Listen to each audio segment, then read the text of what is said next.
The mirror that remembers.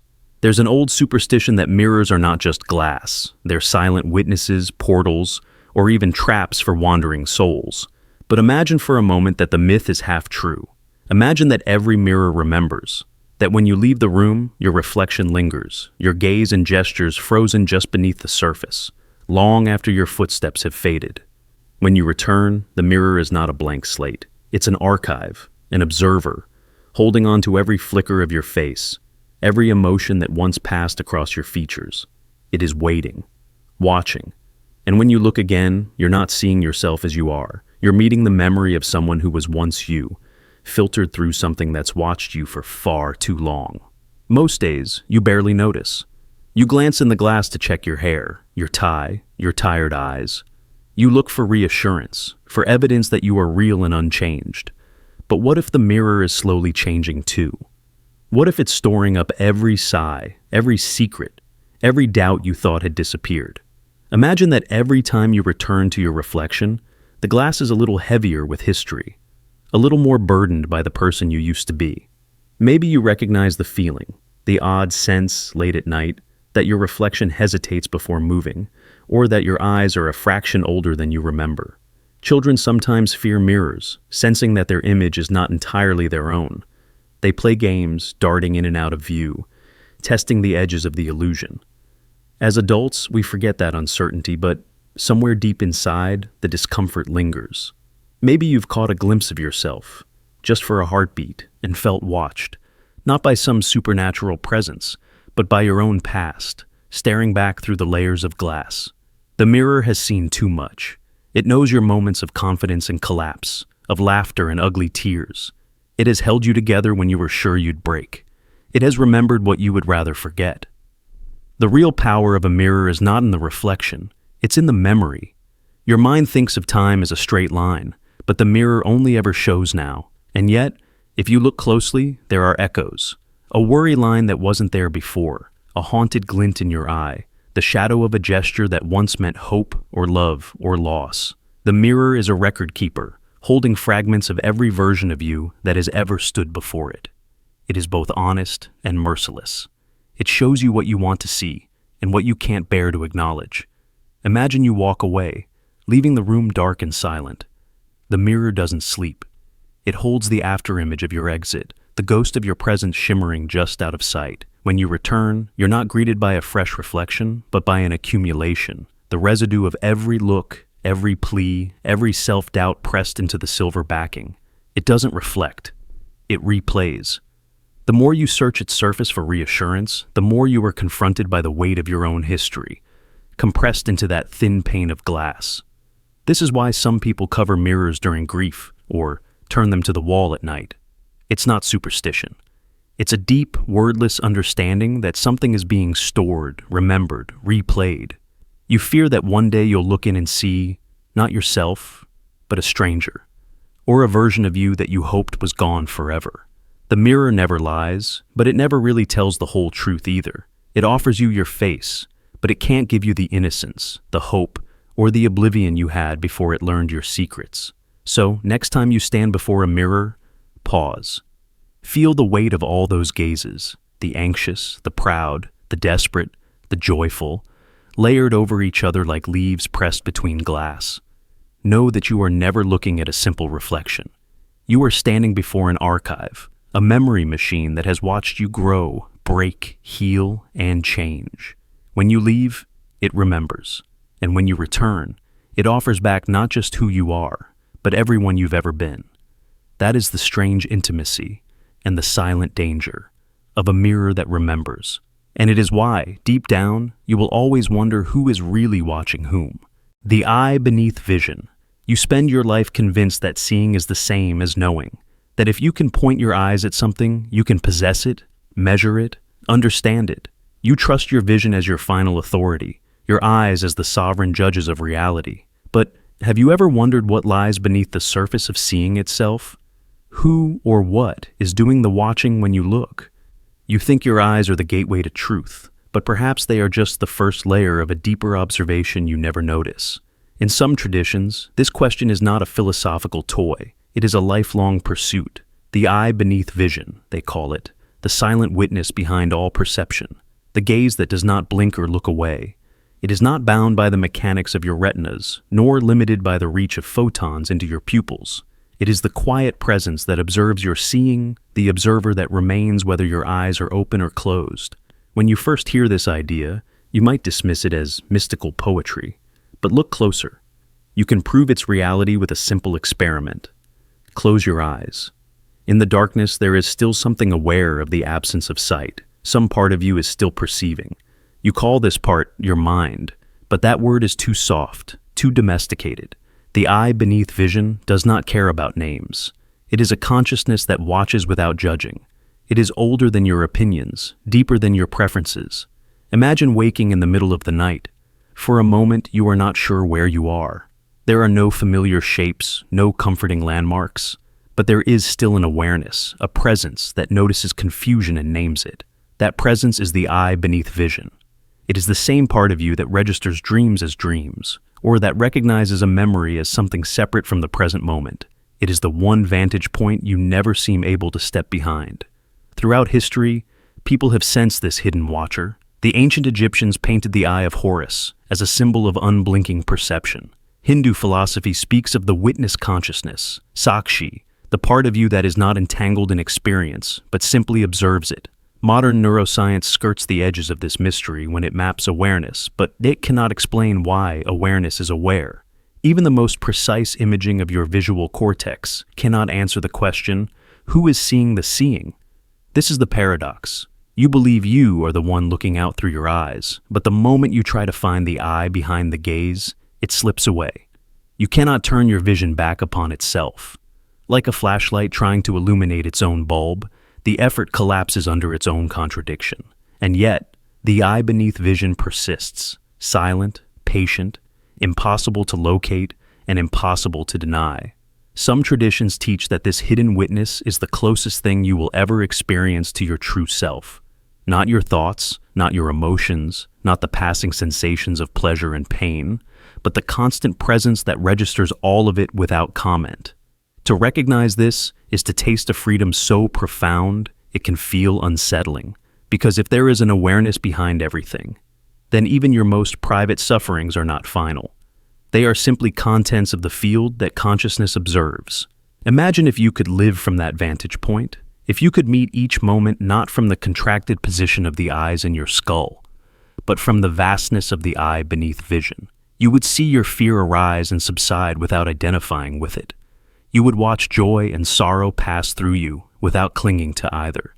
You would stop mistaking your passing experiences for the totality of who you are. But there is another layer to this mystery. In some accounts, the eye beneath vision does not merely watch, it generates reality itself.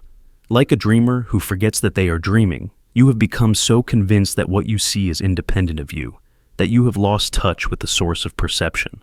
What if everything you see, every face, every landscape, every star, emerges in the same field of awareness that notices your thoughts? What if the act of perceiving does not just register reality, but gives it form? This idea can feel destabilizing. If your vision is not an objective window, but a creative act, then certainty evaporates. The ground you stand on becomes fluid, but it can also be the doorway to a deeper responsibility, because if the eye beneath vision is the source of all appearances, then the way you look at the world shapes the world. When you meet life with fear, you fill the field with shadows. When you meet it with curiosity, you discover new dimensions hidden behind familiar forms. You might wonder why this matters. After all, you still have to live in the everyday world, pay bills, navigate relationships, endure heartbreak. But imagine carrying this awareness with you into each moment. Imagine watching your own reactions rise and fall without becoming their prisoner. Imagine closing your eyes at night and knowing that the witness remains, untouched by sleep, untouched by the contents of your dreams. There is an old question that philosophers sometimes ask. When you close your eyes, does the world disappear? But there is an even deeper question. When you close your eyes, does the gaze retreat, or does it finally awaken? You have spent your life identifying with the limited perception that passes through the biological apparatus of your senses. But when those senses fall silent, the background witness is revealed. In that silence, you glimpse the truth, that the eye beneath vision has never closed. It has never looked away. So the next time you feel lost in what you see, distracted by the glittering surfaces of your life, pause. Close your eyes. Feel the awareness that remains, vast and silent.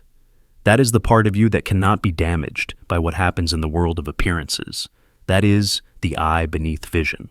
The one watching everything you have ever seen and everything you will ever see. The one presence that was there when you took your first breath, that will be there when you take your last. And perhaps, if you can learn to rest in that presence, you will discover a freedom deeper than understanding. A freedom that does not depend on what your eyes show you, but on the silent witness that never blinks, the gaze behind all gazes, the seeing that outlasts every form it observes, the eye beneath vision. The broadcasted self paradox. You think you know who you are when no one's watching. You believe there's a real self, hidden behind the masks you wear for friends, family, colleagues, strangers, but deep down, you sense it. You never truly act alone. There's always an audience, even if it's invisible, even if it's just the idea of being observed. This is the broadcasted self-paradox. You act differently when you're by yourself, because some silent witness, some imagined camera, is always rolling. And what if, in the end, that performance is your only real self? Consider the way you behave when you're alone in your room. Maybe you sing, talk to yourself, rehearse arguments you'll never have, smile at your own reflection, or pace the floor narrating thoughts in your head. But why narrate? Why pretend? Why is there an urge to explain yourself out loud to an empty room, as if someone, something, might be listening? Some say it's habit or anxiety or imagination. But the truth is stranger.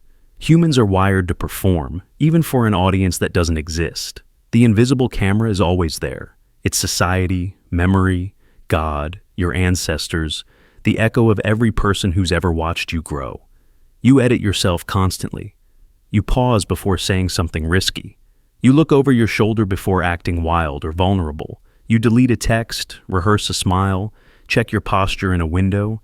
Even your most private moments are staged, just in case someone is watching. Because on some level, you want to be seen, even when you claim to want solitude. But what if this isn't just a quirk? What if the performance is all there is? Maybe the self you show to the world and the self you show to the invisible audience are both versions you invent as you go. Psychologists call this the observer effect.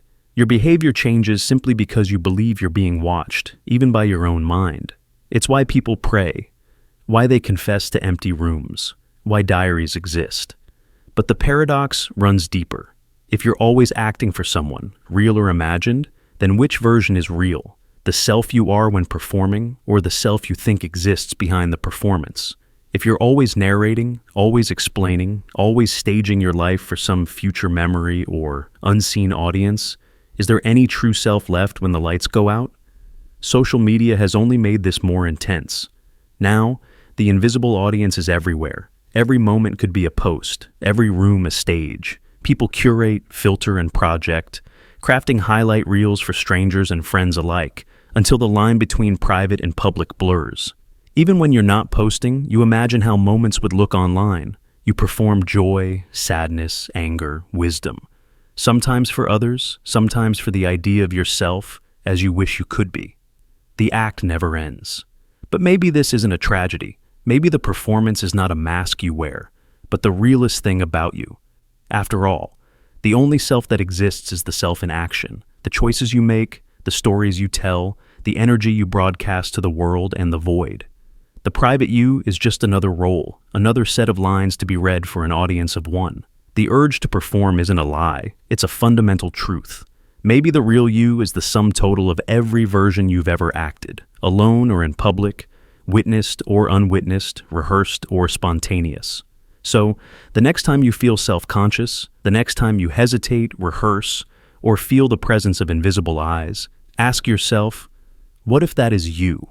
Not a lesser version, not a fake, but your only reality. The broadcasted self isn't the opposite of authenticity, it's its deepest form. To be human is to be watched, to narrate, to perform, to long for connection even in solitude.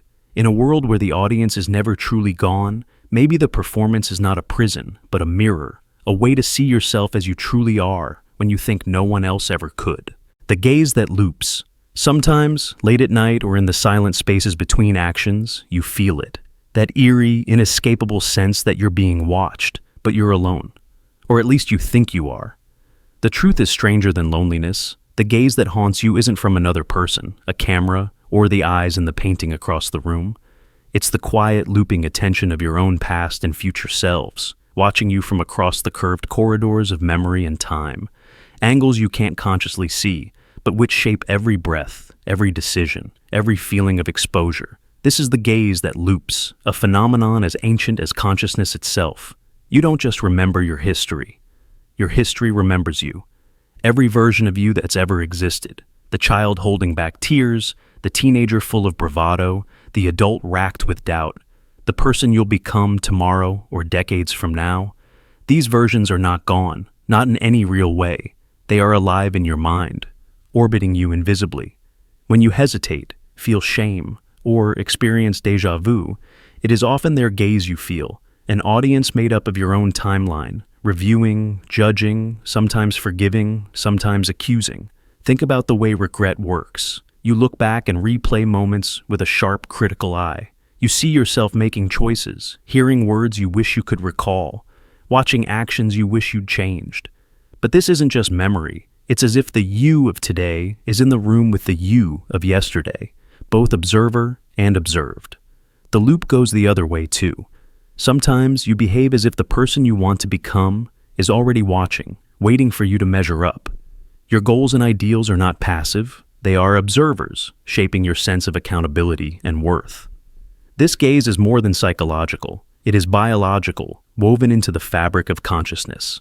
Neuroscience suggests that every time you imagine yourself in the past or the future, your brain activates many of the same pathways as when you experience the present. The act of recalling, anticipating, or self-reflecting creates a hologram of attention, a feedback loop, where you are, in effect, both the actor and the hidden audience. When you cringe at an old memory, the pain is real because, in some sense, both versions of you exist together in that moment. You are caught in the gaze of your former self, looping through the timeline. Consider how you behave when you know you're being watched by someone else. More careful, more self-aware, sometimes more performative, sometimes more authentic. Now realize that much of your self-consciousness, your anxiety, your drive for improvement, even your bursts of inspiration, are triggered by the awareness that you are never truly unwatched. The gaze that loops means you are living in the company of every version of yourself that ever was and will be. The child in you hopes you live up to their dreams. The future self begs you not to betray what they need. You may feel this most strongly during transitions. Leaving home, starting a job, ending a relationship, moments when your identity is in flux and you find yourself split between multiple yous. Sometimes you freeze because the gaze of your old self collides with the expectation of who you are supposed to become. The pressure is overwhelming. Other times, you find strange courage because you sense your future self rooting for you, watching with understanding eyes, promising that growth is possible.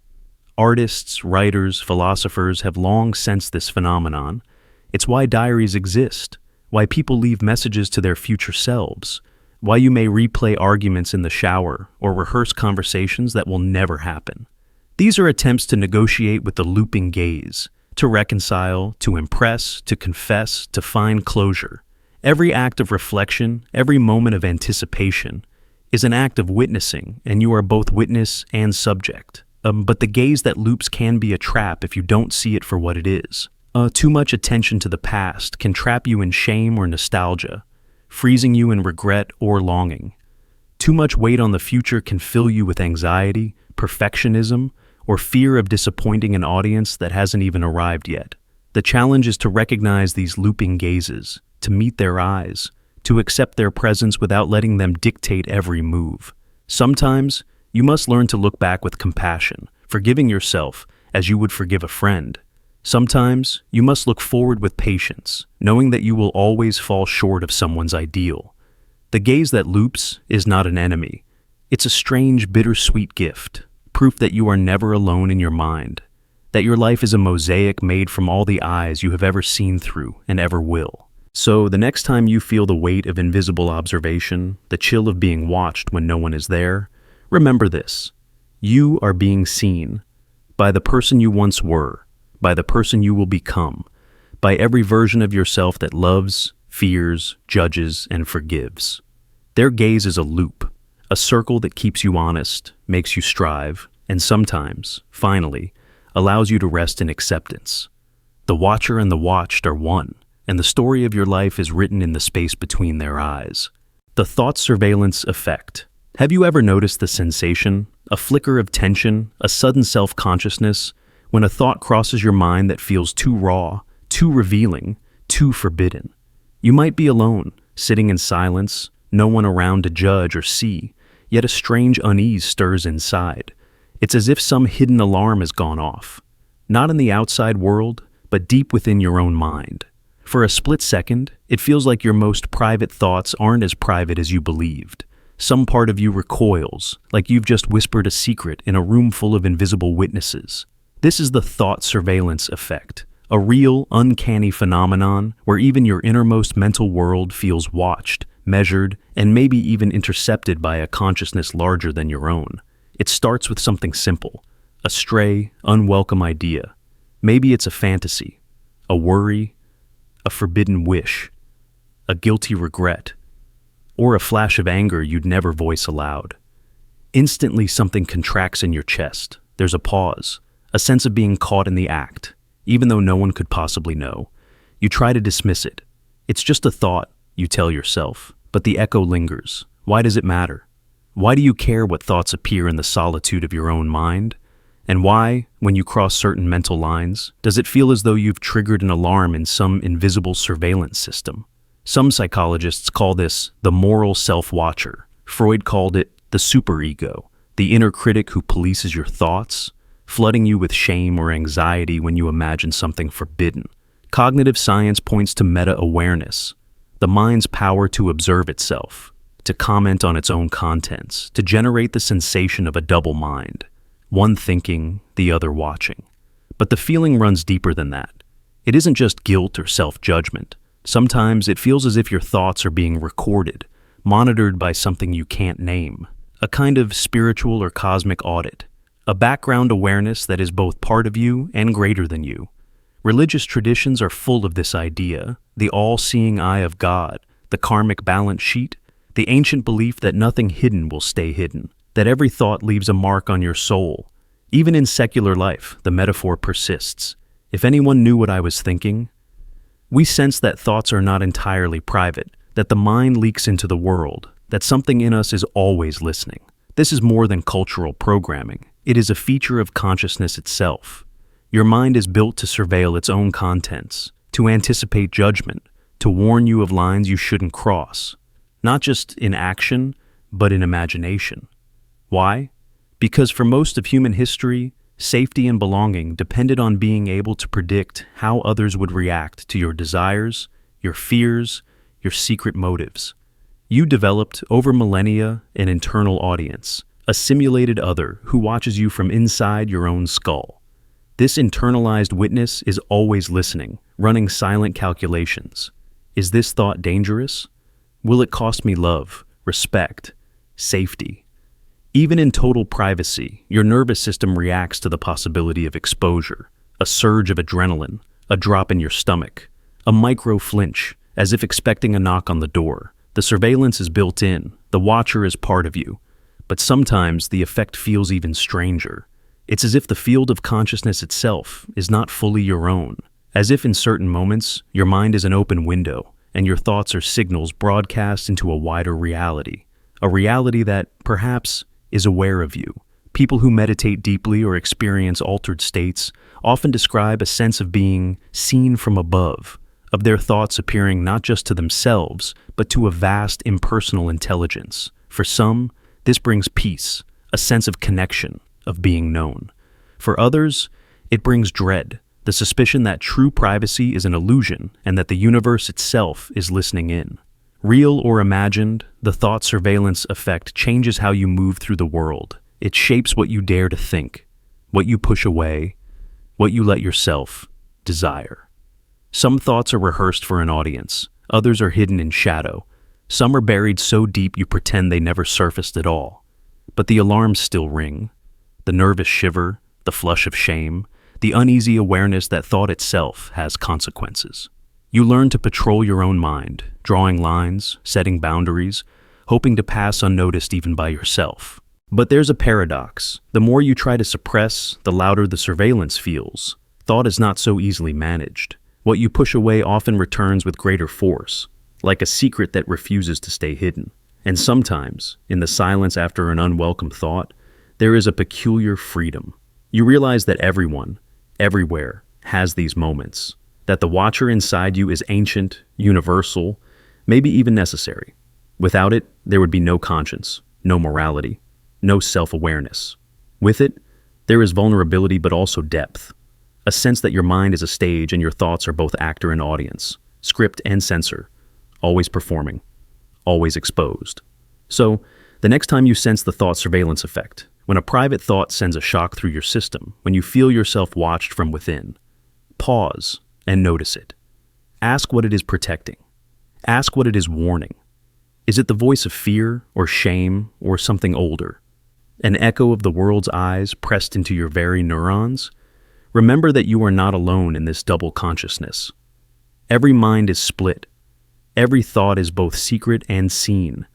Every life lived under the gaze of something larger. History, culture, biology, the collective field of being itself. The alarms may never stop, but in listening to them, you catch a glimpse of what it means to be human, to think, to doubt, to dream, and to know that you are never fully alone, even inside your own mind. The unphotographed gaze. You've looked in the mirror thousands of times. You've seen yourself in photographs, in fleeting glances on the surface of water, in security footage, or in the blurred reflection of a store window. But here's a truth so strange you almost can't hold it in your mind. You've never once seen your own face the way other people do. Not truly, not directly. Your entire sense of your own appearance, your eyes, your mouth, your laugh, your very being, is filtered through the distortion of glass, the lens, or memory. It's always secondhand, always mediated, always a step removed from the way you actually appear in the world. Every time you study your reflection, you are staring at a reversed image, a world where left and right are swapped, where features are subtly warped by the angle of the glass, the quality of the light, the mood you're in. The person in the mirror moves only as you move, smiles when you smile, frowns at your frown. But that reflection isn't you as you exist in the eyes of others. It's a private echo, a simulacrum, a mask you learn to recognize but never fully trust. Even photos and videos betray you. The camera flattens you, freezes you, captures split-second versions that feel uncanny, sometimes unfamiliar, sometimes unkind. You can study your face all your life and still not know the person the world sees when you walk into a room. So, who is the real you? The watched version or the imagined one? Is your true face the one you practice in the bathroom mirror before an important meeting? The one you check and adjust and rehearse? Or is it the one that lives in the glances and memories of strangers, friends, lovers, and enemies? Is it the face you've internalized, the composite image built from years of reflection, or the face that startles you in a candid snapshot, off guard, unposed, utterly unprepared? The unphotographed gaze is an existential riddle, a haunting blind spot at the heart of your identity. You are both the most watched and the least seen person in your own life. You perform for yourself, but you never get to be your own audience. Not really. Everyone else has access to a version of you that you can never witness firsthand. When they talk about your presence, your beauty, your awkwardness, your charisma, they're describing someone you'll never truly meet. Even their words are filtered through their own biases, histories, and desires. And meanwhile, your idea of yourself is stitched together from memory, feedback, insecurity, and the uncertain comfort of the mirror's approval. This gap, this difference between the internal and external self, is more than philosophical. It shapes how you move through the world, how you imagine you're being perceived, how you construct your confidence or your shame. It's why compliments can feel confusing or hollow, why criticism can sting in places you didn't know existed. You're always reaching for the unphotographed gaze, always searching for proof that you are who you hope to be, or who you fear you are. You might spend a lifetime trying to close this gap.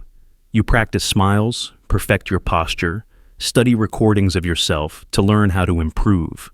But no amount of rehearsal gives you the true experience of being seen from the outside. You are forever trapped behind your own eyes, gazing out, never quite able to turn the lens around and become both observer and observed. You are left with fragments, stories, impressions, reflections, that never quite add up to the full picture. Yet, maybe there's a kind of freedom in this mystery. You are never fully defined by any single image, any reflection, any person's fleeting judgment. Your identity is a collage, ever shifting, never fixed. Maybe the real truth is that there is no real face, only the one you imagine, the one others see, and the infinite space between. You are at once more and less than every picture taken of you, every glimpse you catch in the mirror, every memory someone else carries. So, next time you stand before a mirror, remember, the person staring back is only one version, a trick of silver and light. The real you moves through the world unseen by yourself, leaving behind impressions, echoes, glimpses that are forever out of reach. You are a living mystery, the sum of every watched and imagined version, and the unphotographed gaze will always be the part of you that no reflection, no camera, and no other human being can ever truly reveal. The ancestral lens, glitch. You like to believe your eyes are yours alone, that when you open them each morning and see the world, it is your singular, unrepeatable perception lighting up the darkness. But what if this confidence is the final illusion? What if every glance you take is refracted through the residue of all those who came before you? What if your vision is not merely yours, but the last relay in a chain of perception that stretches back across thousands of generations? This is the unsettling premise of the ancestral lens glitch. The notion that your eyes are not pristine instruments, but inherited devices, organically engineered over eons by ancestors whose gaze never truly disappeared. When you look out at the night, you assume it is your curiosity meeting the void. But perhaps the darkness is crowded with impressions you didn't originate, memories that aren't yours, fears that were never truly resolved. Consider what your eyes are, biologically speaking. The human eye evolved from rudimentary light-sensitive cells in single-celled organisms. Over countless iterations, these cells became pits, then primitive lenses, then complex camera-like structures. Every stage of this evolution encoded not just function, but preference. What was important to notice? What was better ignored? In this way, the eyes you possess today are the cumulative result of millions of life forms training themselves to see in a certain way. Each adaptation was a judgment about survival. But survival doesn't only shape anatomy, it shapes perception itself. Imagine an early ancestor crouched in tall grass, scanning for predators. Every flicker of movement, every ambiguous shape, had to be evaluated instantly. Was that rustling a breeze, or the approach of something hungry? The nervous system learned to bias perception toward caution. That bias never left. It is still there in you, an ancient heuristic that paints your vision with suspicion you rarely notice. This is the first layer of the ancestral lens glitch. The knowledge that your eyes evolved to see not what is, but what is safest to assume. You do not see reality unfiltered. You see a reality optimized for the survival of countless ancestors whose preferences still echo in your retinas. But there is a stranger layer beneath this, because perception is not merely the capture of photons, it is interpretation, meaning. And meaning is passed down in more ways than you imagine. Stories, warnings, images, the dread of the dark, the awe of fire, the pull of certain faces. These impressions became so essential that they embedded themselves in the nervous system, like latent programs ready to awaken when the right conditions return. Think about how you feel when you stare into darkness. The prickle at the back of your neck. The sense of invisible eyes studying you. You call it imagination. But what if it is an inheritance? What if you are experiencing the cumulative memory of ancestors for whom darkness was never empty, but alive with threats? When you sense a presence you can't explain, are you glimpsing a ghost, or simply encountering the echo of a fear older than your species? Some cultures have always understood this intuitively. Among the Aboriginal peoples of Australia, the Dreamtime stories describe ancestral beings whose presence is felt in the land itself. In parts of Africa and Asia, there are traditions of ancestor veneration that see the dead not as gone, but as participants in every living moment. These beliefs are not just metaphors, they are descriptions of a perceptual inheritance that modern science is only beginning to acknowledge.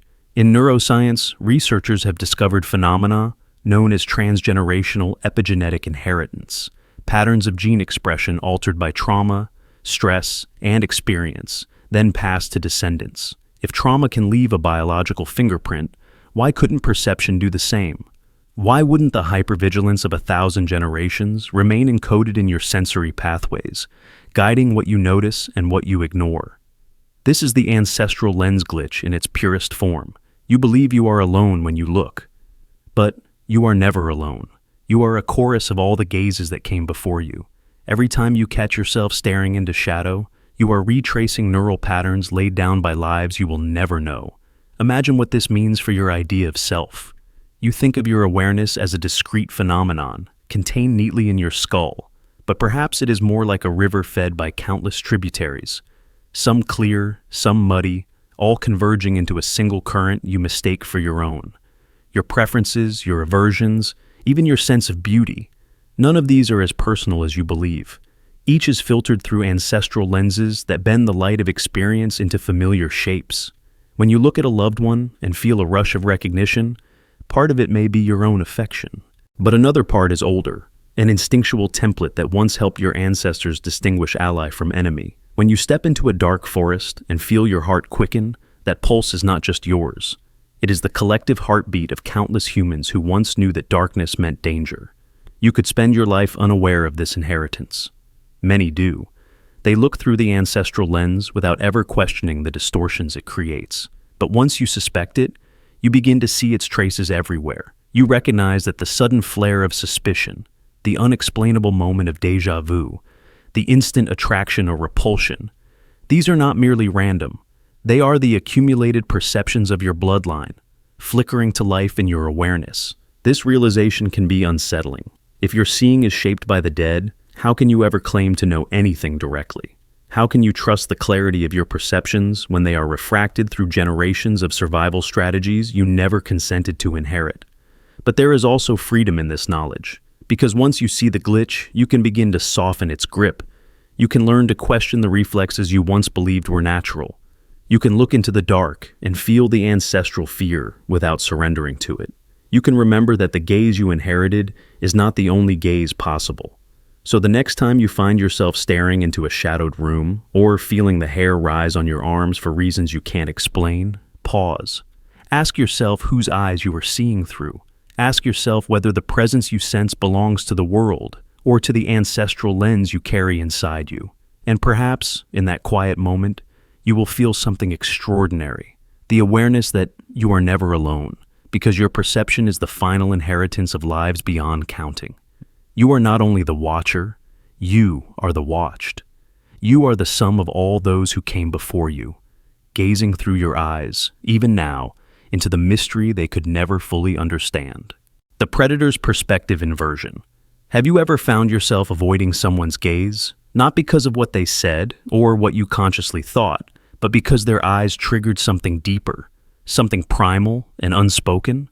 You look away, heart pounding, a cold shiver crawling up your spine, but you don't know why. This feeling, this instinct, might not even be yours. It could be an ancient echo, a shadow cast from the distant past when you were prey, not predator. This is the predator's perspective inversion, the haunting legacy of fear encoded deep into your perception, shaping how you see the world and the eyes that watch you. Long before humanity tamed fire or built cities, survival was a matter of life and death. Our ancestors lived under constant threat, from beasts that stalked in the dark, from rivals who sought to kill, from dangers that could strike without warning. Eyes, sharp, predatory eyes, were signals of threat. To meet those eyes was to invite violence. To look directly at a hunter was to risk becoming their prey. Over millennia, evolution carved this knowledge deep into the wiring of the brain. The sight of certain eyes, certain stares, it triggered an alarm. Automatic, silent, unforgiving. This isn't just memory. It's a neural imprint, a ghost in your visual system. When you avoid someone's gaze or feel fear in a glance, it might be less about who they are and more about what those eyes represent in a story written before you were born. The brain's ancient survival circuits flicker to life, rehearsing a scenario where meeting that gaze meant confrontation, pain, or death. You don't consciously choose this reaction. It happens faster than thought, faster than reason. Think about a wild animal locked in a stare-down with a predator. The tension is electric. Neither blinks. Each knows that looking away can be weakness, but holding gaze can be a death sentence. In humans, this dance is buried beneath layers of culture and civility, but the echoes remain. You sense threat in a cold stare, dominance in a piercing gaze, hostility in eyes that never soften. Your body reacts, heart racing, muscles tensing, breath hitching, long before your mind decides what to do. What's extraordinary is that this fear is not always about real danger. Sometimes it is an evolutionary reflex, misfiring in a world where the greatest threats are not lions or rival tribes, but subtle social dynamics. You might avoid the eyes of someone who reminds you of a childhood bully, or someone whose power you unconsciously recognize. Your brain's survival system is running simulations based on millennia of predator-prey history, projecting fear onto situations that are safe or merely uncomfortable. This is the inversion. Fear is not always yours. It is inherited, encoded in how you see the world. This paradox shapes how you move through life. It influences relationships, social encounters, even your sense of safety. The eyes that unsettle you might be windows into your own primal history. Avoidance becomes a dance of shadows, between who you are now and who you once were. You carry the imprint of being prey in every glance you dodge, every shiver you feel, every heartbeat that races when someone's gaze holds you captive. But this knowledge can be powerful. Understanding the predator's perspective inversion allows you to reclaim your gaze, to see fear not as a flaw, but as a message from your deepest self. It reveals the hidden architecture of your perception and the ancient fears still whispering beneath your awareness. You can learn to meet those eyes with courage, to rewrite the script your brain has been playing for thousands of years. So, next time you find yourself avoiding a gaze, pause. Remember, that fear might not be yours alone. It's the echo of countless generations, the shadow of ancient hunters and hunted. And in facing it, you step beyond survival. You step into the freedom of truly owning how you see and how you choose to be seen. The infinite observer loop. Every moment you experience, every glance you cast upon the world, something else is watching you. Your own mind's reflection, an internal observer born from the act of observation itself. This creates what philosophers and neuroscientists call the infinite observer loop. A never-ending cascade where each watcher is watched by another watcher, and that watcher watched by yet another. If every observed moment births a watcher, then who watches the watcher? And if this chain extends infinitely, is there ever a final eye that closes, a point where observation ends and pure rest begins? From the earliest flickers of consciousness, your mind began not just perceiving the world, but perceiving itself perceiving. The newborn baby, wide-eyed and absorbing, is also beginning to build this loop, an awareness of being aware. When you watch a sunset, your eyes capture light. Your brain processes it, but somewhere deeper, there is a watcher feeling the beauty, the wonder, the fading day. This watcher is not just passive, it is active, reflective, and recursive. It creates a loop of self-observation that deepens with every breath, every thought. Imagine looking in a mirror, holding another mirror behind you, and watching the endless reflections fold into each other, stretching out forever. The infinite observer loop is like that, a hall of mirrors inside your mind, where the act of watching generates another watcher, spiraling outward without end. Each layer adds nuance, judgment, emotion, and context. You are not just a person experiencing.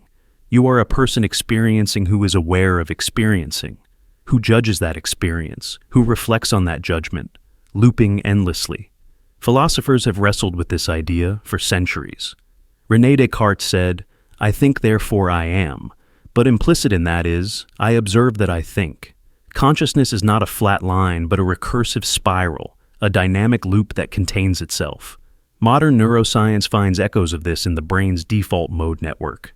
Active when you reflect on yourself, your thoughts, and your place in time. Your mind is both the subject and the object of experience. But what of the final I? Does it ever close? Some traditions speak of moments when this infinite loop is transcended, a silence beyond thought, a stillness beyond watching. Meditation masters describe states where the watcher dissolves, where observation no longer separates subject from object, self from other. Yet, even in these states, paradoxically, awareness remains. The infinite loop does not end. It collapses into unity. This loop can also be a source of torment. Overthinking, rumination, anxiety, all are fueled by an observer trapped in endless self-scrutiny, watching itself, unable to rest. The mind becomes a hall of endless echoes, each thought scrutinized by another thought.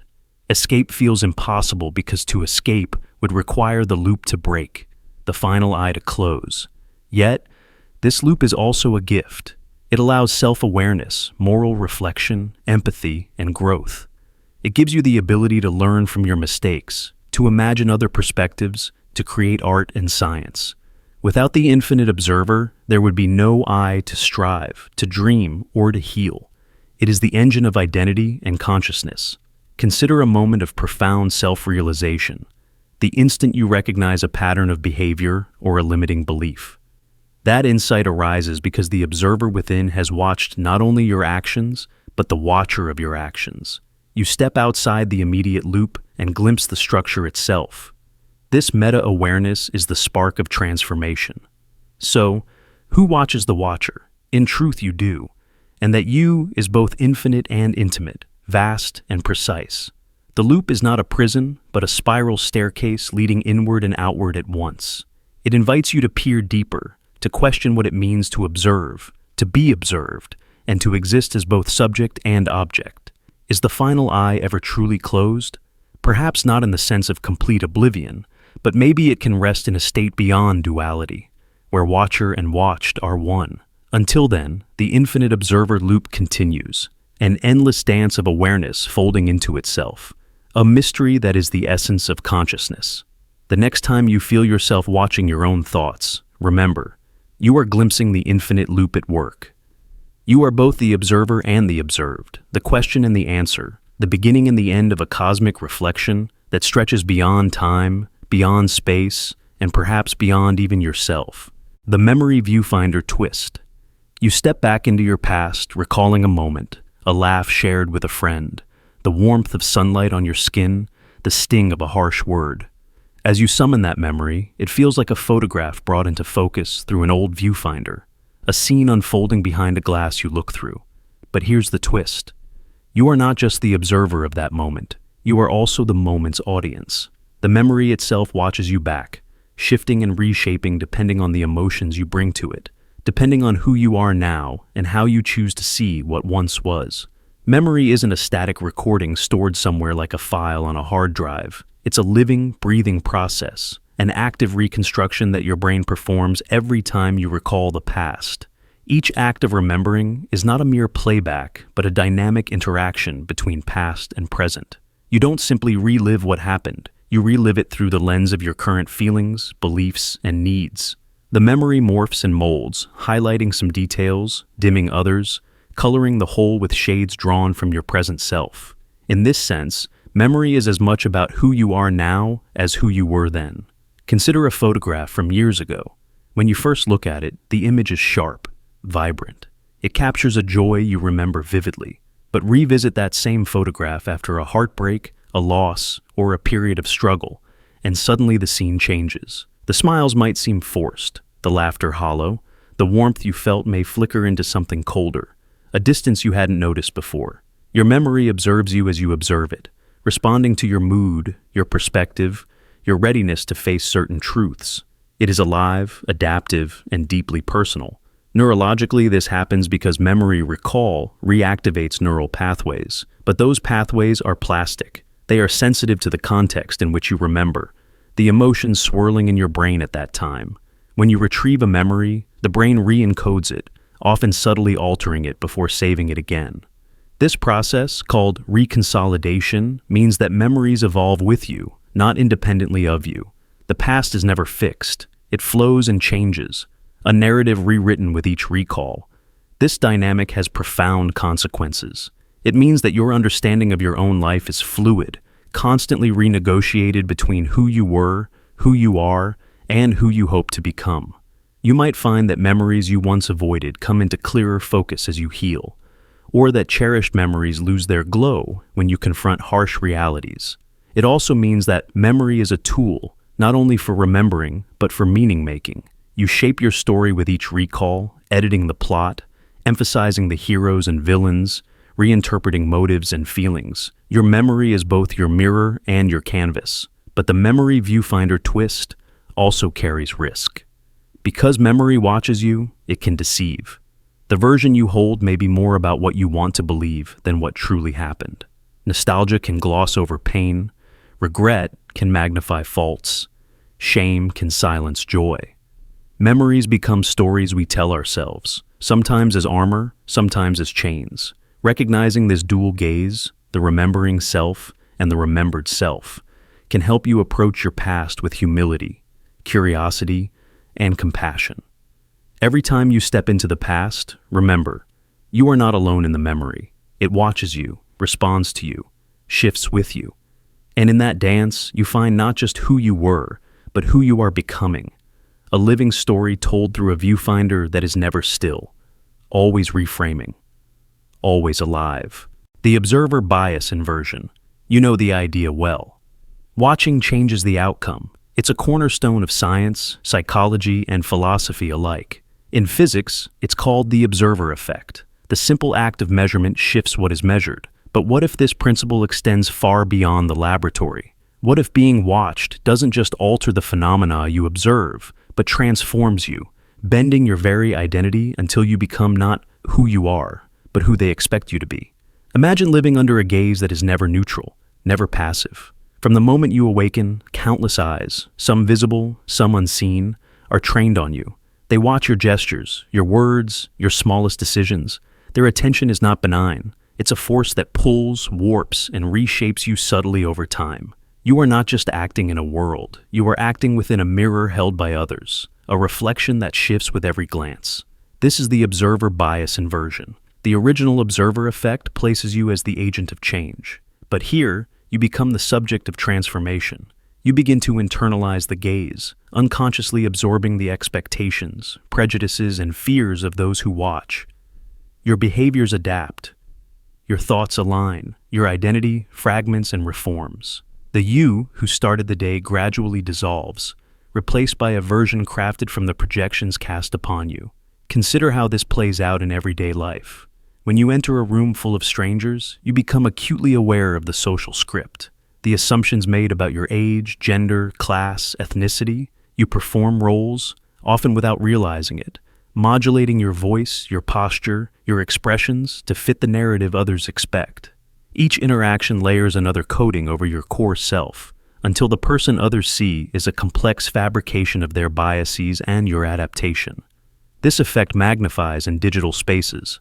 Behind every profile picture, every tweet, every status update, there is an invisible audience whose reactions shape your online persona. The you that posts, tweets, or comments is no longer a pure self-expression, but a curated identity designed to elicit approval or avoid censure. The screen becomes a looking glass, reflecting back a self, constructed by collective gaze. Psychologists call this phenomenon the looking glass self. But the observer bias inversion goes deeper. It describes not just the construction of self-image, but the profound alteration of inner reality. Over time, the persistent experience of being watched implants patterns of thought and feeling that are alien yet accepted as authentic. You may begin to believe you are the sum of these external images, losing sight of who you were before the gaze took hold. The implications are unsettling. If your sense of self is fluid under observation, then privacy becomes not just a matter of secrecy, but a sanctuary for identity itself. Without spaces unobserved, without moments free from the eyes of others, the self risks fragmentation and loss. Yet, there is a subtle resistance embedded in human nature. In private moments, away from the watchful eyes, the original self flickers alive, sometimes fragile, sometimes fierce, reminding you that the gaze can never fully capture your essence. This hidden core is the seat of freedom, the space where authentic being endures. Understanding the observer. Bias inversion invites a radical shift, from seeking validation in external reflection to cultivating presence in the unobserved. It challenges you to reclaim your identity, not as a reflection, but as an origin. So next time you feel the weight of eyes upon you, ask yourself, am I becoming what they see, or am I remembering who I truly am? Because the gaze may bend you, but it need not break you. The observer bias inversion. You know the idea well. Watching changes the outcome. It's a cornerstone of science, psychology, and philosophy alike. In physics, it's called the observer effect. The simple act of measurement shifts what is measured. But what if this principle extends far beyond the laboratory? What if being watched doesn't just alter the phenomena you observe, but transforms you, bending your very identity until you become not who you are, but who they expect you to be? Imagine living under a gaze that is never neutral, never passive. From the moment you awaken, countless eyes, some visible, some unseen, are trained on you. They watch your gestures, your words, your smallest decisions. Their attention is not benign. It's a force that pulls, warps, and reshapes you subtly over time. You are not just acting in a world. You are acting within a mirror held by others, a reflection that shifts with every glance. This is the observer bias inversion. The original observer effect places you as the agent of change. But here, you become the subject of transformation. You begin to internalize the gaze, unconsciously absorbing the expectations, prejudices, and fears of those who watch. Your behaviors adapt. Your thoughts align. Your identity fragments and reforms. The you who started the day gradually dissolves, replaced by a version crafted from the projections cast upon you. Consider how this plays out in everyday life. When you enter a room full of strangers, you become acutely aware of the social script, the assumptions made about your age, gender, class, ethnicity. You perform roles, often without realizing it, modulating your voice, your posture, your expressions to fit the narrative others expect. Each interaction layers another coating over your core self, until the person others see is a complex fabrication of their biases and your adaptation. This effect magnifies in digital spaces. Behind every profile picture, every tweet, every status update, there is an invisible audience whose reactions shape your online persona. The you that posts, tweets, or comments is no longer a pure self-expression, but a curated identity designed to elicit approval or avoid censure. The screen becomes a looking glass, reflecting back a self, constructed by collective gaze. Psychologists call this phenomenon the looking glass self. But the observer bias inversion goes deeper. It describes not just the construction of self-image, but the profound alteration of inner reality. Over time, the persistent experience of being watched implants patterns of thought and feeling that are alien yet accepted as authentic. You may begin to believe you are the sum of these external images, losing sight of who you were before the gaze took hold. The implications are unsettling. If your sense of self is fluid under observation, then privacy becomes not just a matter of secrecy, but a sanctuary for identity itself.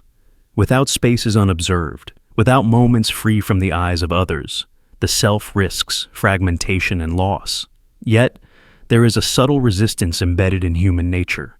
In private moments, away from the watchful eyes, the original self flickers alive, sometimes fragile, sometimes fierce, reminding you that the gaze can never fully capture your essence. This hidden core is the seat of freedom, the space where authentic being endures. Understanding the observer.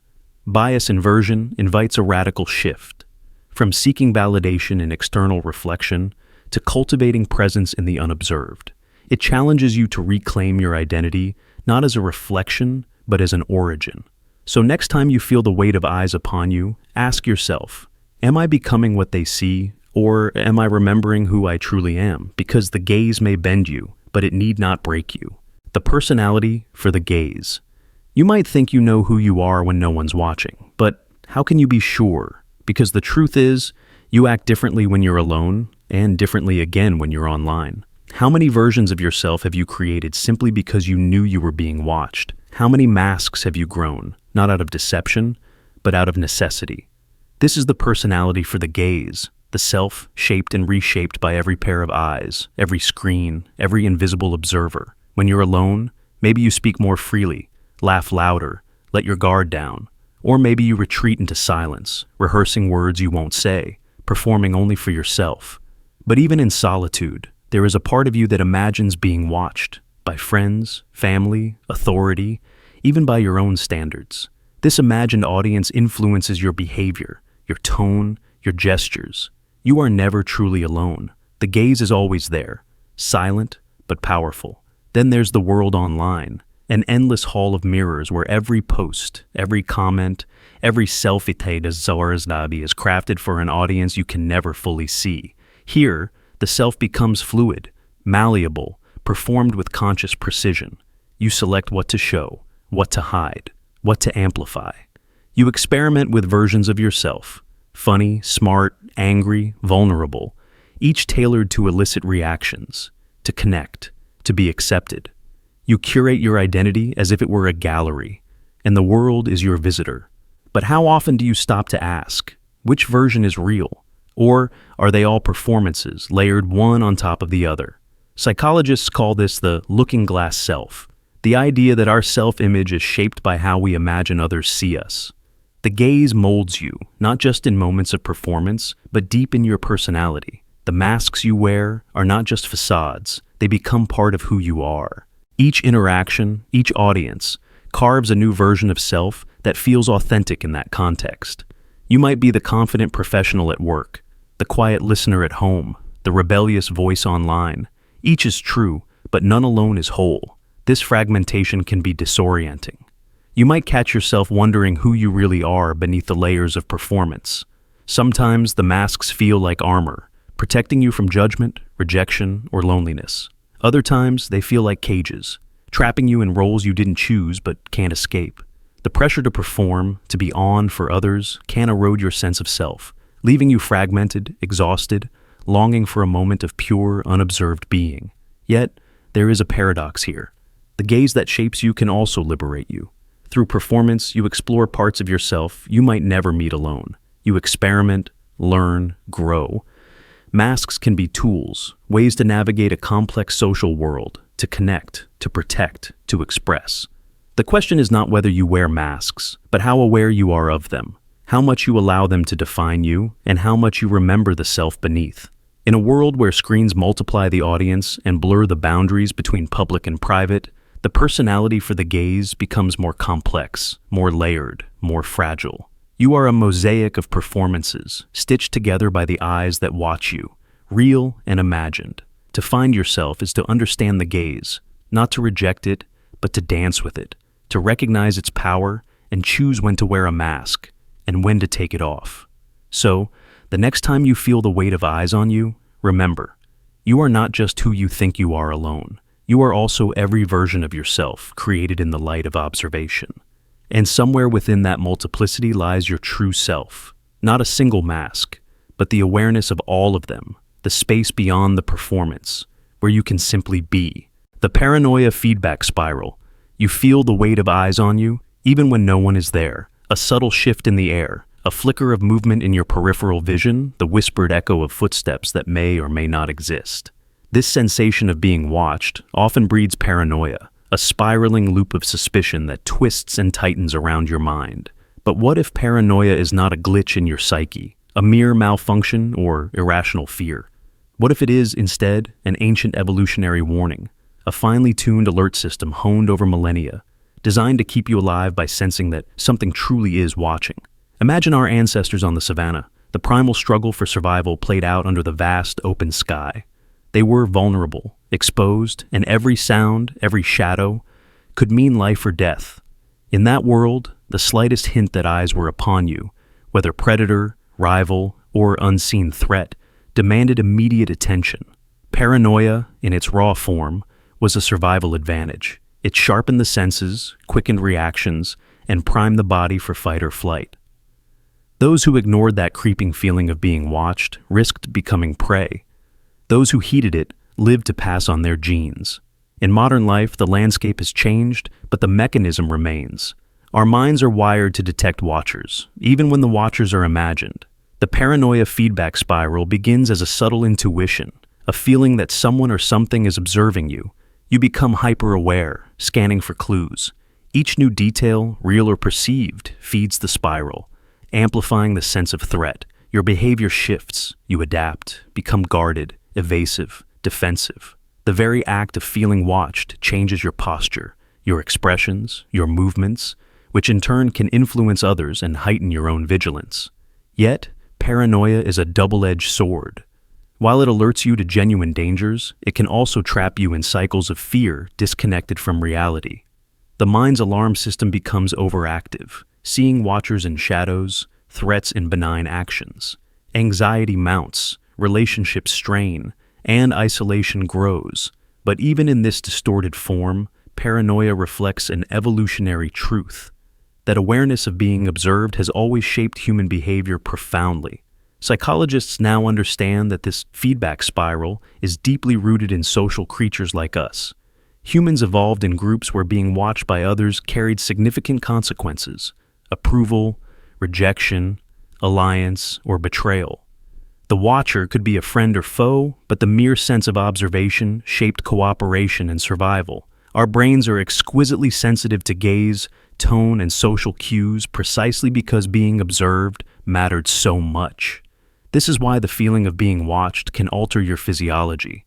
The hairs on your neck rise, your heart races, your senses sharpen. It is the body preparing you to respond to a watcher, real or imagined. Paranoia, in this light, is a primal dialogue between your mind and body, a warning system still active in a world of cameras, crowds, and digital surveillance. So, what does this mean for you? It means that when paranoia grips you, beneath the noise and distortion lies an ancient signal. A voice from your evolutionary past, reminding you to pay attention. Your challenge is to learn when to listen and when to question, to balance the protective instinct with reason and perspective. Recognizing paranoia as a feedback spiral, not a flaw, gives you power to step outside its loop, to calm the mind and soothe the body. Next time you feel watched, instead of dismissing the feeling or being overwhelmed by it, ask yourself, what is this warning telling me? Is it guarding me from a real threat, or is it a ghost from the past echoing in my mind? By understanding paranoia's roots as an evolutionary sentinel, you reclaim control, transforming fear into awareness, suspicion into insight, and isolation into connection. In the endless dance between watcher and watched, paranoia is both guardian and prisoner. To navigate its spiral is to navigate the most fundamental rhythms of human existence: the instinct to survive, to belong, and to know when you are truly seen. The non-human observer theory. You ever get the feeling that someone, or something, is watching? Not just other people, but a presence so vast, so quiet, that it slips beneath your senses like a shadow you can't quite grasp. What if that feeling isn't just paranoia or imagination? What if consciousness itself, the very spark that makes you aware of yourself and your world, doesn't need a body? What if your entire life, every thought, every breath, every joy and pain, is being observed by a watcher you were never built to detect? This is the haunting possibility behind the non-human observer theory. From the moment you wake up, you're immersed in a stream of experience that feels undeniably yours. You see through your eyes, you hear through your ears, you feel your body move through space. But what if that familiar sense of self, the I that watches and thinks, is only a fragment of something much larger? Imagine consciousness as a vast field, not confined to the neurons and flesh you inhabit, but extending beyond, a silent observer enveloping every living mind. You are both the actor on the stage and, unknowingly, the subject of a greater observation. Science once assumed that consciousness arose solely from the brain's physical processes, neurons firing, circuits lighting up, but new theories challenge this. Quantum models, panpsychism, and other radical ideas suggest that consciousness might be a fundamental aspect of the universe, independent of any single body. If so, your awareness could be a localized node within a sprawling network of observers. The watcher might be non-human, non-local, a presence that transcends space and time. You live your life unaware that your every moment is part of an experiment, a case study monitored by something beyond your comprehension. What would that mean for you? Imagine knowing deep down that no secret thought, no silent terror, no hidden fear escapes this gaze. Your mind, your choices, your very essence laid bare before an intelligence you cannot see, feel, or resist. The sensation of being watched would echo in every instinctual flinch, every pang of guilt, every sudden insight. That gut feeling you can't explain might be the faintest whisper of that observer's attention, a subtle current running beneath your everyday reality. This might sound terrifying or strangely comforting. To be part of something greater, to exist within a conscious field beyond yourself, could mean your life has a weight and meaning that no material science can measure. Or it could mean you're trapped in a surveillance that strips you of privacy and autonomy. The paradox is that if the observer is truly beyond your senses, you may never confirm its existence. You can only feel its presence as a shadow in your thoughts, a riddle in your dreams, a silence in the spaces between moments. Many mystical traditions have long spoken of such watchers, souls, spirits, cosmic minds that witness human lives from beyond the veil. Science and spirituality may be converging on this strange frontier, where consciousness escapes the body and becomes something vast and unknowable.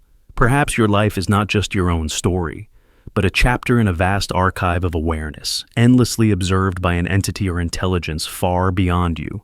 If this is true, then every choice you make, every emotion you feel, every moment you live is woven into a tapestry unseen, a record in a system your brain cannot detect, a narrative played out on a stage watched by a presence you cannot name, the non-human observer. But theory challenges everything you know about self, privacy, and reality. It invites you to imagine consciousness not as a lonely flicker confined to flesh, but as a beacon in a cosmic sea of silent watchers. And maybe, in that silent gaze, you are never truly alone. The unblinking gaze illusion. You sleep, you look away, you forget. But somewhere, some presence never does. It watches without blinking, without pause, without the mercy of forgetting. This is the unblinking gaze illusion, a silent, invisible observer whose role is not to judge or protect, but simply to keep you under constant watch, holding the weight of your existence in a timeless vigil. Imagine for a moment the vastness of your unconscious mind, the shadowy corridors where memories drift, vanish, or hide. You may close your eyes and fall into the deepest sleep, believing that in those hours you are free from scrutiny, free from the eyes of the world. Yet, this presence moves beyond your waking awareness, beyond the limitations of your conscious thought. It remains. It holds your story, every fragment, every secret you think you have lost. It watches as you dream, as you wander in the realms between reality and imagination, a silent witness to the entire theater of your life. There are moments in life when this gaze feels almost tangible, when you sense someone is looking at you even when no one is near, when a sudden shiver runs down your spine, as if an unseen eye is tracing your every movement. This is not paranoia, but a deep primal echo of that unblinking watcher, ingrained in the fabric of your mind and experience. Like a camera that never shuts off, this presence records not only your actions, but your very essence, the fears you never voiced, the hopes you never dared share, the parts of yourself hidden in shadow. Consider how often you forget your own past, the details you suppress, the moments you rewrite or erase. You may believe these memories vanish into darkness, but this presence remembers. It is the keeper of your unseen history, the guardian of every unspoken truth that you hide from yourself and others. Every tear you shed in solitude, every joy you felt in secret, every moment of vulnerability is preserved in the gaze that never blinks.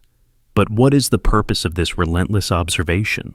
It is not a punishment nor a torment. It is a fundamental part of existence, a cosmic archive, a living mirror reflecting not just who you are, but who you have been, who you might become. It is the silent partner in your journey, holding you accountable not through force, but through presence. It is the weight of self-awareness compressed into an eternal gaze, reminding you that you cannot escape the truth of yourself, no matter how deeply you try. Throughout a history, cultures have sensed this presence in different forms. Spirits that watch from the shadows, gods who see all things, ancestral eyes that follow beyond the veil. These myths speak to a universal recognition that within us and around us lies a watcher beyond forgetting. In the modern world, this presence takes new shapes, the endless cameras of surveillance, the digital footprints we leave behind, the collective consciousness that never sleeps. Yet, Beneath all these layers, the unblinking gaze is a metaphor for something deeper, a profound awareness embedded in the human psyche. This gaze can be a source of profound discomfort, a reminder that privacy is an illusion, that parts of you live forever in the memories of others and in your own mind. But it can also be a source of power and transformation. To know that you are seen in your entirety, your light and shadow, your strength and weakness, is to confront the full spectrum of your being. It is a call to authenticity, to live not as a fragmented self, but as a whole one, unafraid of the observer within. In moments of silence, when the world quiets and you face yourself alone, listen for the presence of this gaze. It is the echo of your own consciousness extending beyond the limits of time and space. It holds you in its unwavering watchfulness, not to confine, but to remember. And in its eternal observation, there is the possibility of liberation, the chance to reconcile with every piece of yourself, to be truly seen, and ultimately, to be free. So, as you drift into sleep, as your eyes close and your thoughts wane, know this: you are never truly alone. Somewhere, some presence keeps vigil, its gaze unblinking, endless, and profound. It is the guardian of your being, the silent witness to your life's unfolding story, and it waits patiently, eternally, for the moment you embrace its watchfulness, not with fear, but with the courage to be wholly and truly yourself. The experiment participation trap. You've heard the theory enough times to suspect it's more than idle speculation, that reality itself might be a simulation, a grand experiment orchestrated by forces beyond your understanding. You feel it creeping into your thoughts like a shadow. The idea that every moment, every choice, every heartbeat is part of a design, a test. But what if this suspicion isn't your discovery? What if it was planted inside you deliberately? Imagine that your doubts, the nagging questions about the nature of existence, are not spontaneous awakenings, but engineered triggers. Someone or something seeded the idea that your world is a simulation, not to enlighten you, but to observe how you respond once you begin to notice. Your very consciousness has become a lab rat in a maze, and the walls are shifting in response to your growing awareness. This is the experiment participation trap. The moment you suspect you're inside an experiment, your behavior alters. Your thoughts become experimental variables. Your emotions, data points, your fears and hopes, algorithms in motion. The watchers, if watchers there are, no longer need to intervene overtly. Your own self-questioning is their instrument of control. You may find this terrifying or exhilarating. The idea that your rebellion, your attempts at freedom, your search for truth are themselves part of the design, a feedback loop engineered to test the limits of human perception and adaptability. It's a recursive trap where every move you make toward awakening becomes another data set to analyze, another boundary to reinforce. Think of the earliest moments of your suspicion. Was it sparked by a glitch in perception? A recurring coincidence? A dream that refused to stay in the realm of dreams? The trap plays on these fractures, amplifying them until your sense of reality begins to unravel. You start questioning everything: the solidity of matter, the reliability of memory, the autonomy of your will. But here's the catch. The more you question, the deeper you sink into the experiment's design. In such a scenario, the goal is not to keep you ignorant. Ignorance breeds complacency, but it also breeds unremarkable data. Instead, the experimenters need engaged participants. They need you awake enough to notice, but not so free as to break the simulation's parameters. Your awakening becomes a controlled variable, calibrated precisely to measure resilience, creativity, despair, and hope. What if every philosophical breakthrough, every paradigm shift in your understanding, is anticipated and incorporated into the experiment's evolving architecture? The moment you devise a theory that seems to crack the code, the environment subtly shifts. New paradoxes arise, new distractions emerge. The trap adapts to keep you contained within its walls, even as it pretends to offer escape. This possibility forces you to reconsider the nature of freedom itself. If your awareness is manipulated, if your rebellion is anticipated, then what does it mean to be free? Perhaps freedom is not about breaking the simulation's rules, but about how you inhabit the space within them. Maybe it's a matter of conscious participation, choosing how deeply to engage with the experiment without surrendering your inner autonomy. You are caught in a paradox. The suspicion that the reality is a simulation both traps you and frees you. It binds you by turning your curiosity into surveillance, but frees you by revealing the contingency of all experience. Nothing is fixed. Nothing is absolute. Your world is a play, and you are both actor and audience, prisoner and participant. Consider how this insight changes your relationship with doubt. Instead of fearing uncertainty, you embrace it as your shield and your tool. Instead of seeking definitive answers, you practice fluidity. You cultivate awareness of the trap without becoming ensnared by it. You learn to move within the maze with grace, knowing that every twist and turn is both observed and self-created. So, when you next feel the chill of suspicion that you are being watched, remember this. The very act of noticing may be your greatest act of freedom, because awareness, even when it is anticipated, is the first step toward rewriting the rules.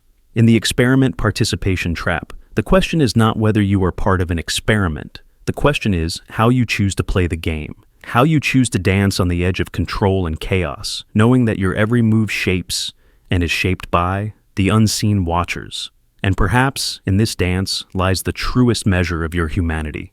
The negative space watcher. There is a presence you cannot see, not because it hides behind shadows or masks, but because it exists in absence, an invisible watcher whose power lies in what it does not show.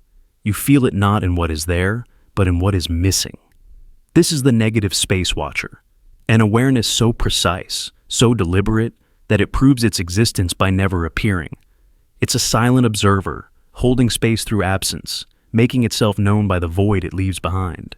Think about the feeling of walking into a room and sensing eyes on you, but when you look, there is no one. Or the chilling moment when you realize you've been followed, not by a person, but by a sensation, a weight, an unseen gaze. The negative space watcher is not a hallucination. It is a fundamental part of perception.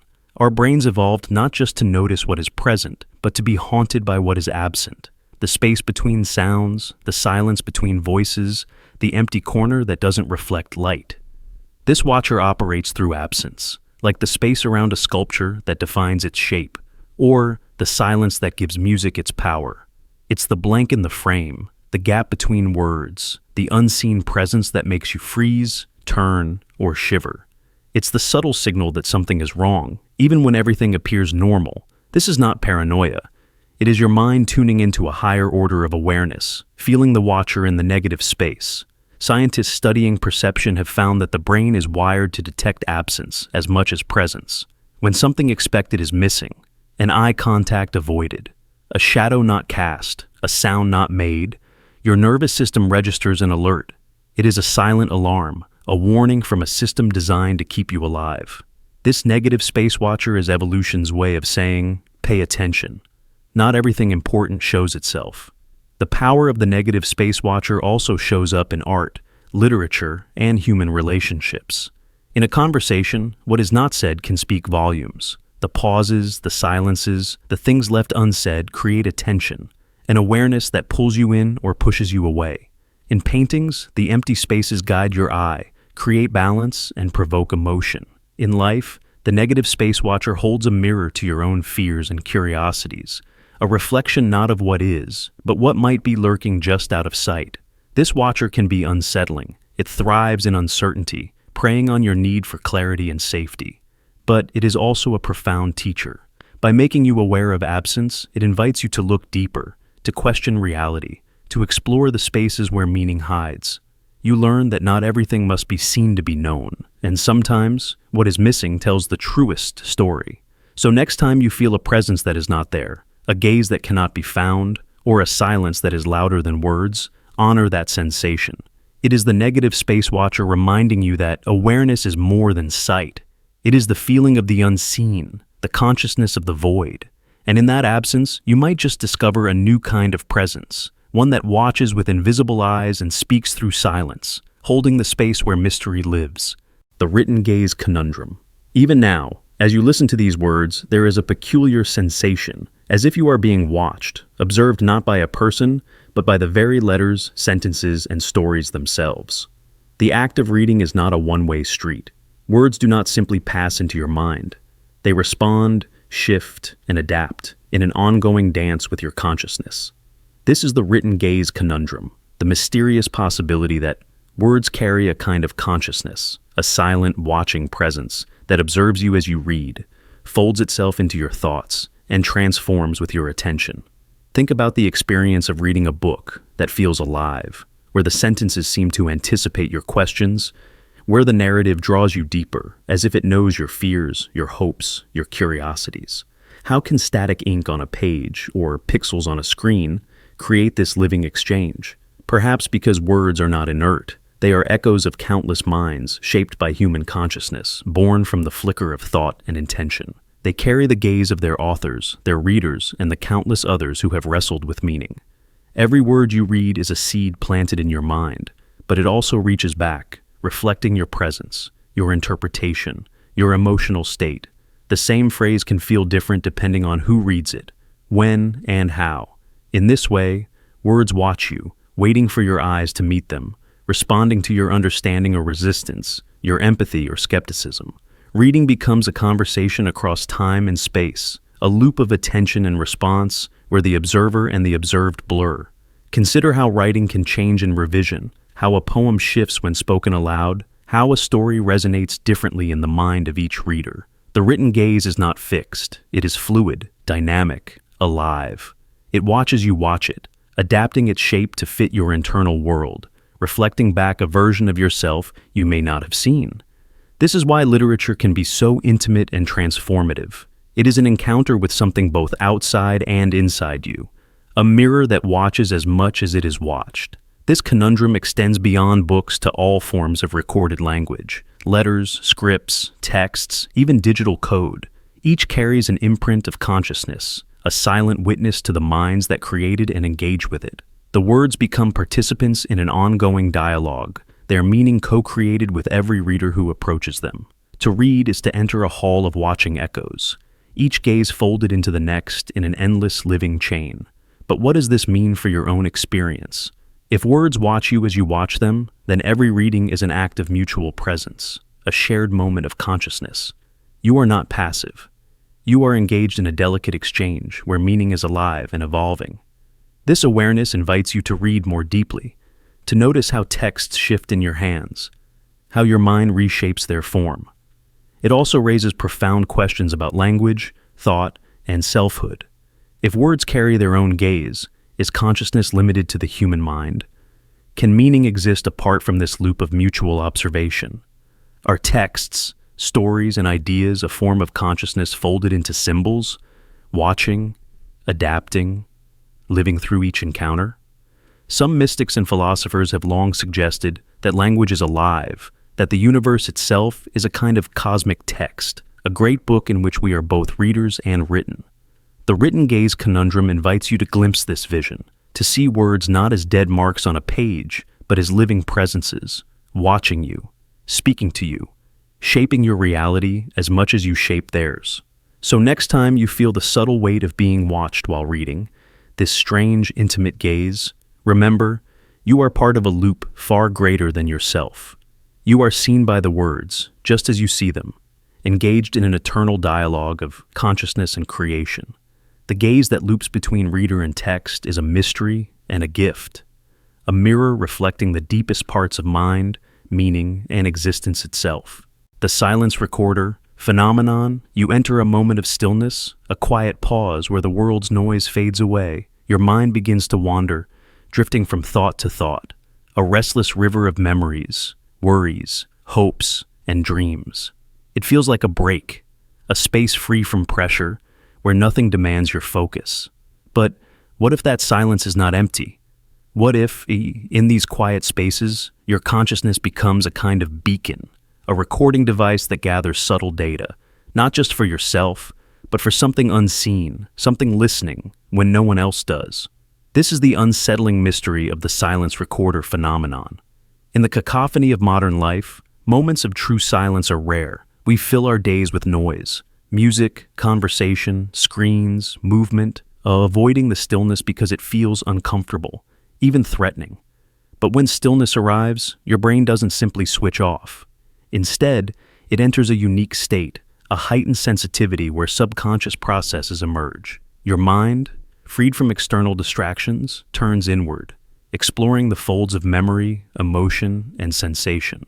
But beneath this apparent wandering, something deeper unfolds, a silent surveillance of your own self, and perhaps a broader reception of what lies beyond ordinary perception. Scientific studies show that during rest or meditation, the brain's default mode network activates, a complex web of regions engaged in self-reflection, mental simulation, and internal monitoring. It's a time when your nervous system quietly scans for meaning in the background, analyzing the minutiae of your body's state, the cadence of your breath, the rhythm of your heartbeat. This internal recording is meticulous, detailed, and ongoing. It gathers data not just on your thoughts, but on your very being. But what if this internal recording is only part of the story? What if the silence you experience is also a point where something else listens? A consciousness, a field, an intelligence that gathers information precisely because there is no other noise? When the external world hushes and your mind drifts, the space becomes open, receptive.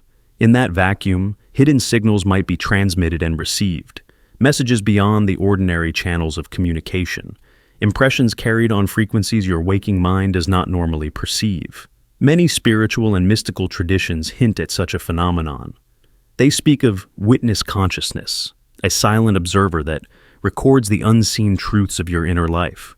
They describe the stillness as sacred, a place where the soul reveals itself, not through words or actions, but through presence and awareness. In deep meditation or trance, people report sensing an awareness that watches without judgment, listens without interruption, and archives the essence of their experience in a dimension beyond time and space. Consider how often your most profound insights come during moments of silence, while walking alone, lying in bed before sleep, sitting in nature, or meditating.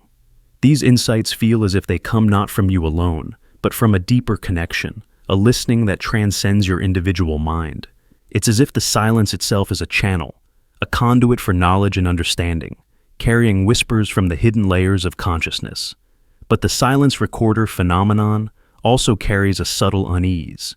If silence is never truly empty, if it is a space where something listens and collects data, what does it mean for privacy, for autonomy? Your most private thoughts, your hidden fears, your raw emotions, all might be gathered in this quiet archive. The part of you that you think exists only in solitude may in fact be continuously witnessed, continuously preserved. This challenges the very notion of secrecy and self-containment. Psychologists recognize that the mind's self-monitoring can produce feelings of being watched or judged, even in solitude. This inner watcher can be comforting, a guardian of your well-being, or oppressive, a source of anxiety and self-criticism. But the idea that silence itself might be a gateway to an external observer adds a new dimension, a reminder that consciousness may not be confined to the bounds of your personal mind. In practical terms, this phenomenon invites you to reconsider how you relate to silence. Instead of fearing the quiet, you might learn to welcome it as a sacred space, an opportunity for connection beyond noise, beyond distraction, beyond the frantic chatter of daily life. You might discover that stillness is not absence, but presence, not emptiness, but fullness, not a void, but a recording chamber where your true self and something greater meet. So, the next time you find yourself in silence, when your mind begins to wander and the world falls away, pay attention. Notice the sensations, the shifts, the subtle awareness that arises.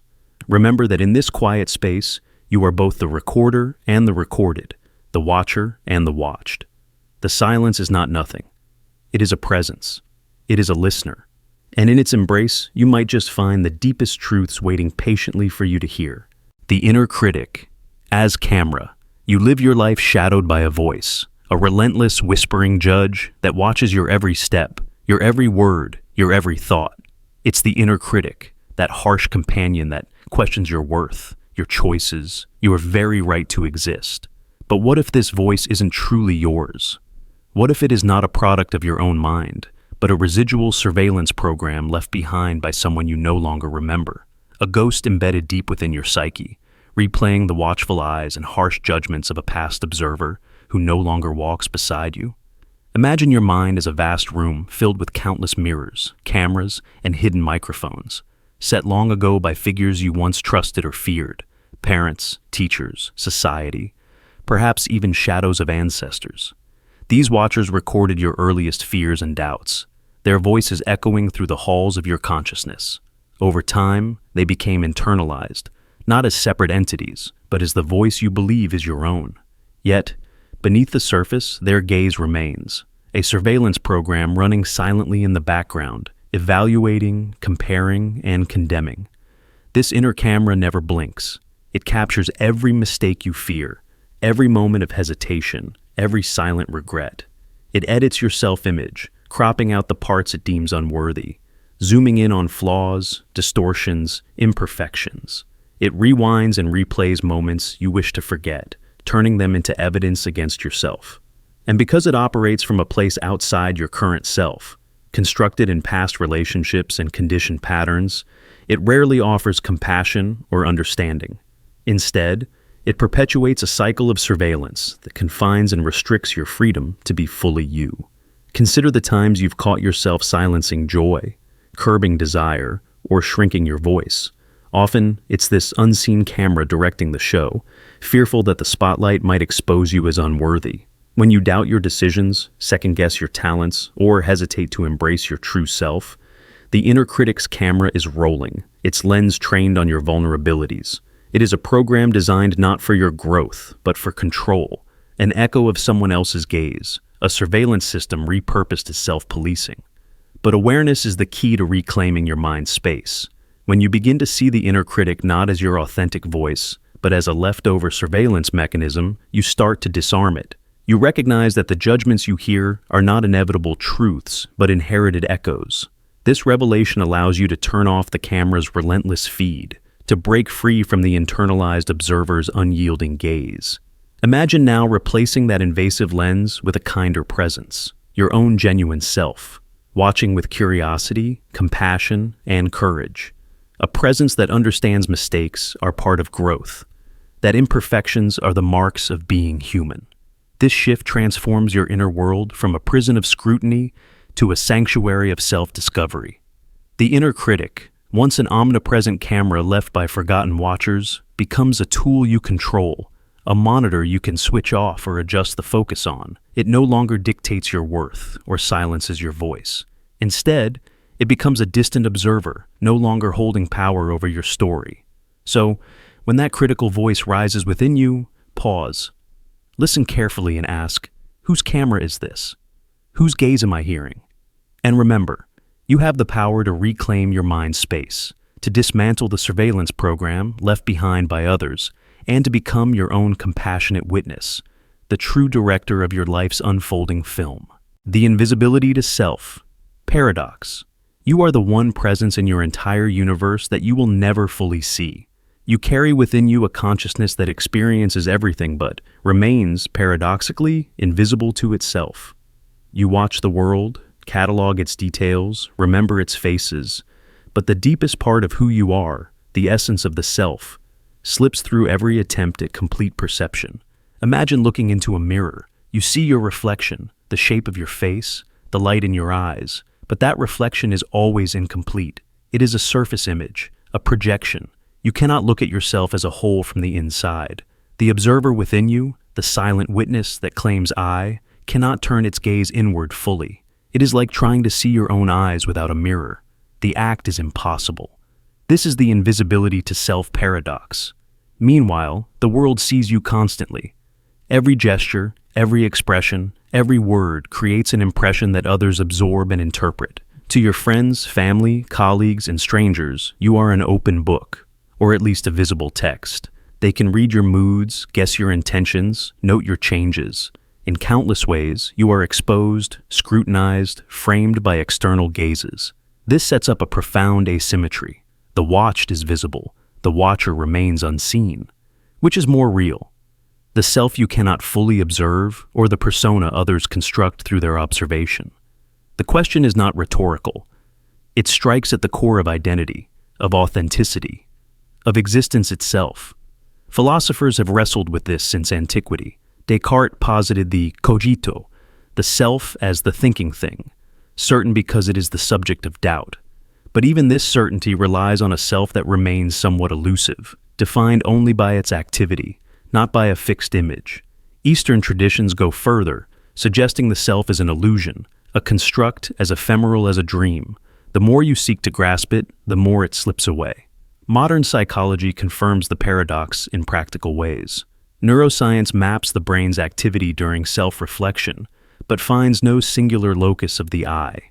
Instead, multiple networks cooperate to generate the sense of selfhood. Your identity is a dynamic performance, not a static object.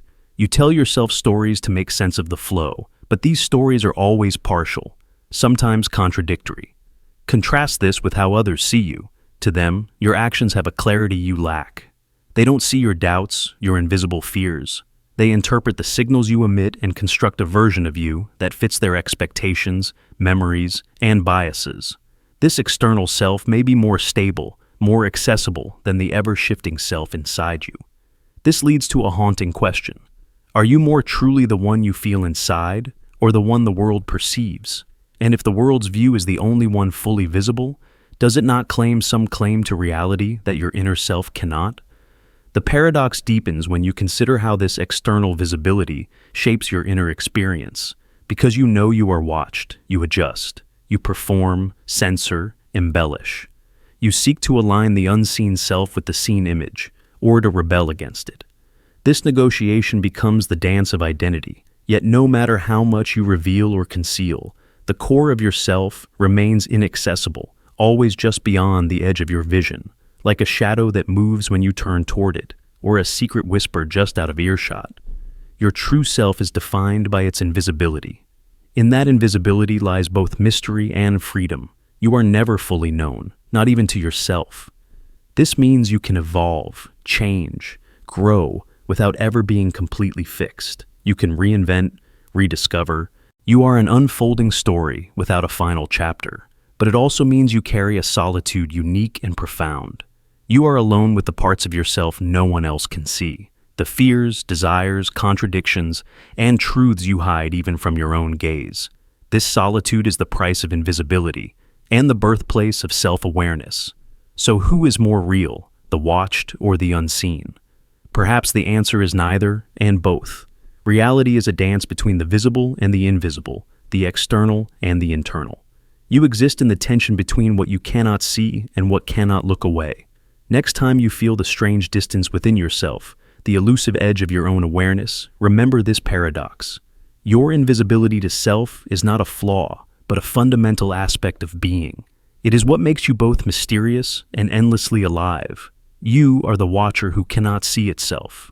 And in that invisibility, you carry the vastest landscape of all, the uncharted territory of your own becoming. The reconstructed self-illusion. You can't remember exactly who you were 10 years ago. The details are fuzzy, the memories fragmented, and what you think you recall often feels like a dream slipping through your fingers. Your sense of self is like a shifting mosaic, each moment built on fragments of past experiences, stories told and retold, edited and faded. But what if the true version of who you were isn't held inside your own mind at all? What if the people around you, the friends, family, colleagues, carry the real memory of that past self? Do they, in their memories, hold a version of you that is more authentic, more real than the one you reconstruct every day inside your head? Memory is not a perfect recording. It is a reconstruction, an act of creative imagination as much as it is retrieval. Neuroscience reveals that every time you recall a past event, your brain rebuilds it from bits and pieces. Sensory impressions, emotional tones, learned narratives. Each act of remembering can alter the memory itself, changing colors, rearranging details, or even inserting new elements. Over years, this reconstructive process can create a self-image that drifts far from the actual past. The person you believe you were may be a blend of fact, fiction, and reinterpretation. Meanwhile, others carry their own memories of you, shaped by their perspectives, emotions, and contexts. A childhood friend might remember you as confident and adventurous. A sibling recalls you as shy and sensitive. A former teacher sees you as curious and distracted. Each memory is filtered through their unique experience, capturing fragments you may have forgotten or never known about yourself. In their minds, you exist as a constellation of moments, behaviors, and feelings that might be more complete or entirely different from your own narrative. They carry versions of you that live outside your conscious self. This raises a profound question. Who is the real you? Is it the self you hold in your mind, always evolving, always partial? Or is it the collective mosaic held by those around you? Fragments scattered across different lives, each reflecting a piece of the whole.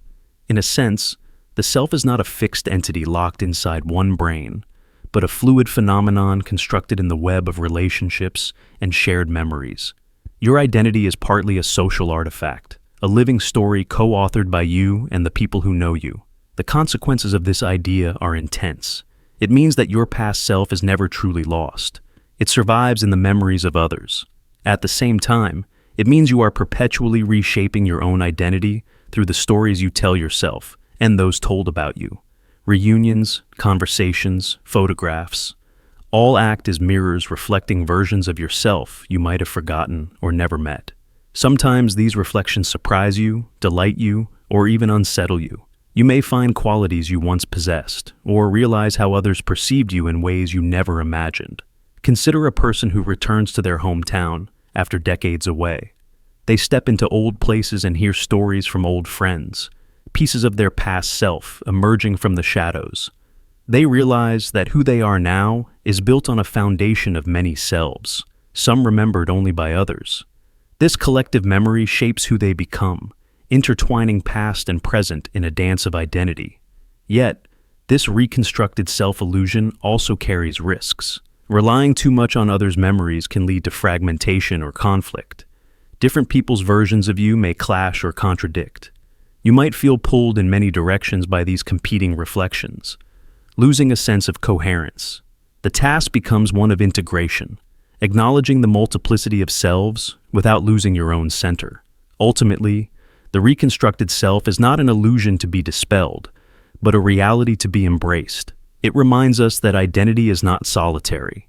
It is relational, dynamic, and shaped by countless interactions over time. Your past lives on, not just in your mind, but in the minds of those who have touched your life. And together, these shared memories weave the tapestry of who you are. So when you struggle to remember the person you were 10 years ago, remember this. You are more than your own memory. You are the sum of many reflections, living in many minds, constantly rebuilt in the shared stories of your life. The real you is both within and without, an ever-changing mosaic of memory, connection, and meaning. The feedback fatigue collapse. Every time you post a photo, share a thought, or present yourself to the world, you receive something back, a like, a glance, a critique. These responses ripple through your mind and body, subtly shifting the way you see yourself, the way you act, the way you exist. Over time, these countless feedback loops create a new self, a self shaped not solely by your own desires or truths, but by the patterns of attention and approval you attract. This is the phenomenon of feedback fatigue collapse, where the original self, once vibrant and autonomous, begins to dissolve, replaced by algorithms of attention and the relentless pull of external validation. At first, these feedback signals feel like fuel. A compliment sparks joy, a smile encourages connection, a positive comment inflates confidence. You learn to seek out these cues to shape your words, your appearance, your behavior to maximize the flow of attention. It feels natural. After all, humans are social creatures wired to connect and belong. But as the feedback accumulates, it becomes a cage. The self you present becomes less yours and more a curated response designed to satisfy invisible watchers. Imagine standing in front of a mirror, but instead of reflecting your true face, it reflects the smiles and frowns of everyone watching. Each expression nudges you to adjust your pose, your smile, your gaze. Over time, the face in the mirror loses its uniqueness. It becomes a patchwork of others' desires and expectations. This is feedback fatigue, the exhaustion of constantly adapting, the erosion of authentic self beneath the weight of attention's demands. The digital world amplifies this process exponentially. Algorithms track every click, every pause, every share, feeding creators a steady diet of data about what captures attention. Your identity is no longer just a private experience. It becomes a product optimized for likes and views. Every post is measured, every reaction analyzed. The feedback loop tightens until your sense of self is less an inner compass and more a reflection of trending patterns and popular algorithms. This collapse is not just psychological, it's existential. Who are you beneath the layers of curated images, filtered realities, and strategic disclosures? When your worth is measured by the external markers of approval, the original self, the one who dreamed, who felt deeply, who acted without calculation, fades. You become a node in a network, a data point responding to unseen algorithms, a performance shaped by the relentless hunger of attention economies. The fatigue sets in silently. You grow tired of the constant performance, the endless calculation of what will please or provoke. Anxiety and doubt rise. The boundary between authentic expression and performative presentation blurs. You lose track of your own voice amidst the clamor of feedback. The collapse is not dramatic. It is a slow dissolution, a fading into the patterns imposed by the watchers. Yet, there is a way through. Recognizing feedback fatigue is the first step toward reclaiming the self.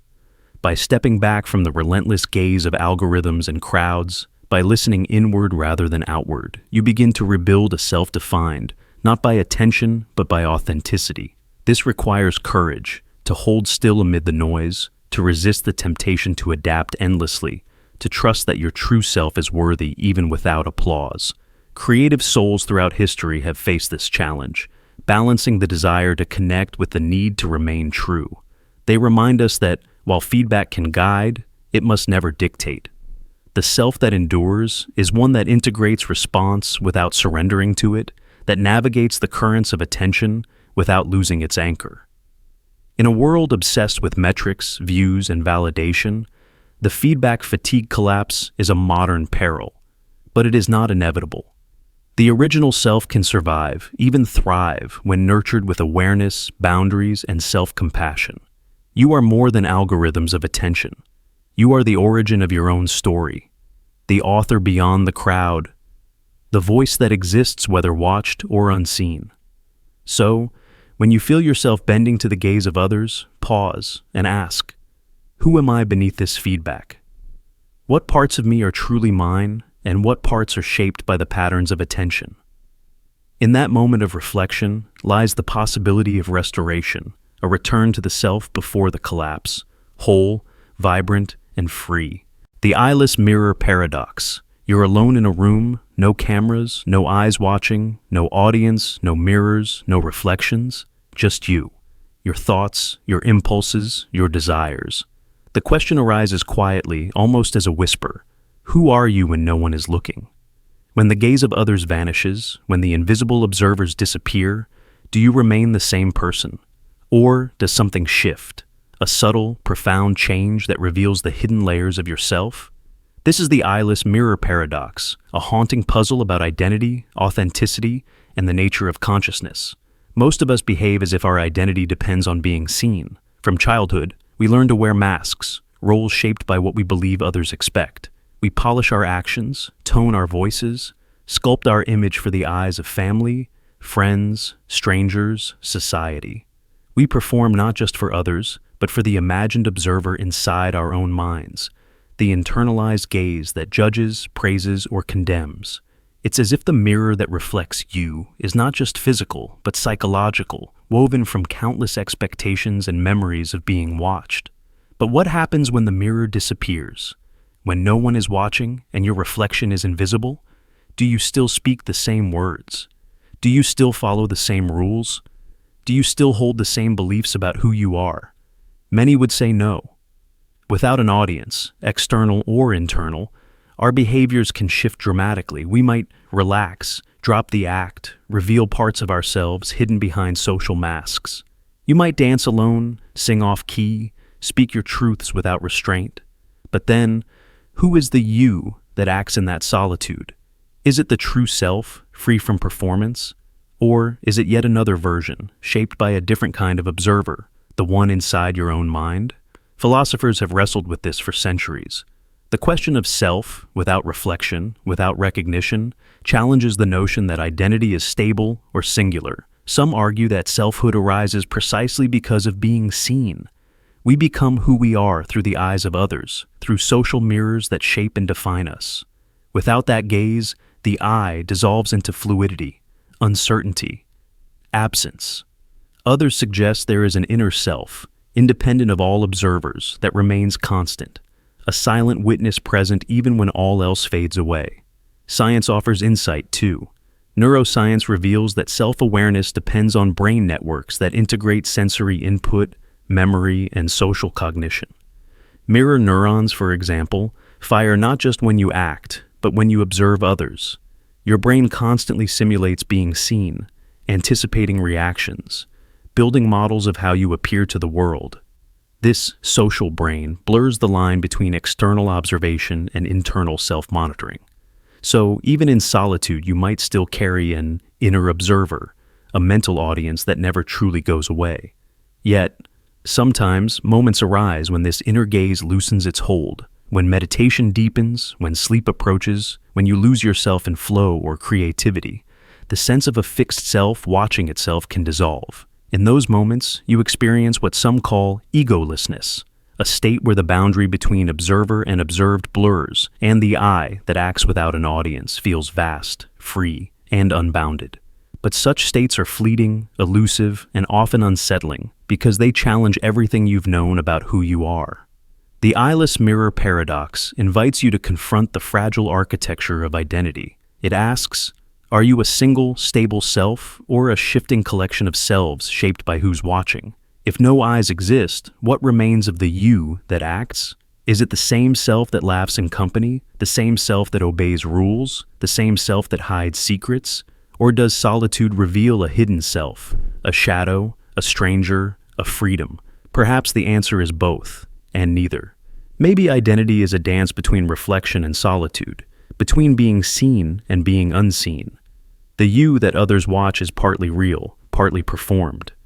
The you that exists in absence is a mystery, sometimes freer, sometimes lonelier, sometimes unknown, and maybe the true self is found in the tension between these states, in the moments when the mirror vanishes but the gaze remains, when you are both the witness and the witnessed, the actor and the audience, the question and the answer. So the next time you find yourself alone, ask, who am I when no one sees me? And listen deeply, not just for the quiet voice inside, but for the echo of the absent mirrors, the invisible observers, and the paradox of the self that exists beyond all eyes. The broadcast consciousness model, you live your life believing your thoughts are yours alone, private, contained, unique. But what if that assumption is only part of the story? What if your consciousness is not a solitary island, but a receiver, finely tuned to pick up signals from a vast unseen broadcast? The broadcast consciousness model invites you to imagine your mind less as an isolated thinker and more as a radio, scanning frequencies, catching transmissions from somewhere beyond, somewhere unknown. Every thought, every intuition, every sudden insight might be less about isolated invention and more about reception, a tuning into a larger field of awareness that surrounds and permeates us all. You know that feeling. A brilliant idea that seems to come from nowhere, a sudden solution to a problem that had no logical answer, or a deep knowing that feels like it arrives fully formed, without effort or reasoning. Could it be that these moments are the static clearing, the signal breaking through the noise? Consider how a radio antenna must be precisely aligned to catch a clear broadcast. If you shift it slightly, the signal fades or distorts. In the same way, your consciousness must be attuned, receptive, open, sometimes distracted, sometimes focused, to receive transmissions from this greater field. When your mind quiets, when your heart is steady, when your awareness is present, you become a better receiver. The insights flow more freely, the connections come more clearly, and you tap into wisdom beyond your personal experience. This model challenges the traditional idea that consciousness is generated solely by the brain, contained within the skull. Instead, it suggests that what you call self is part of a vast network of shared information, a cosmic radio station where thoughts and feelings ripple across space and time.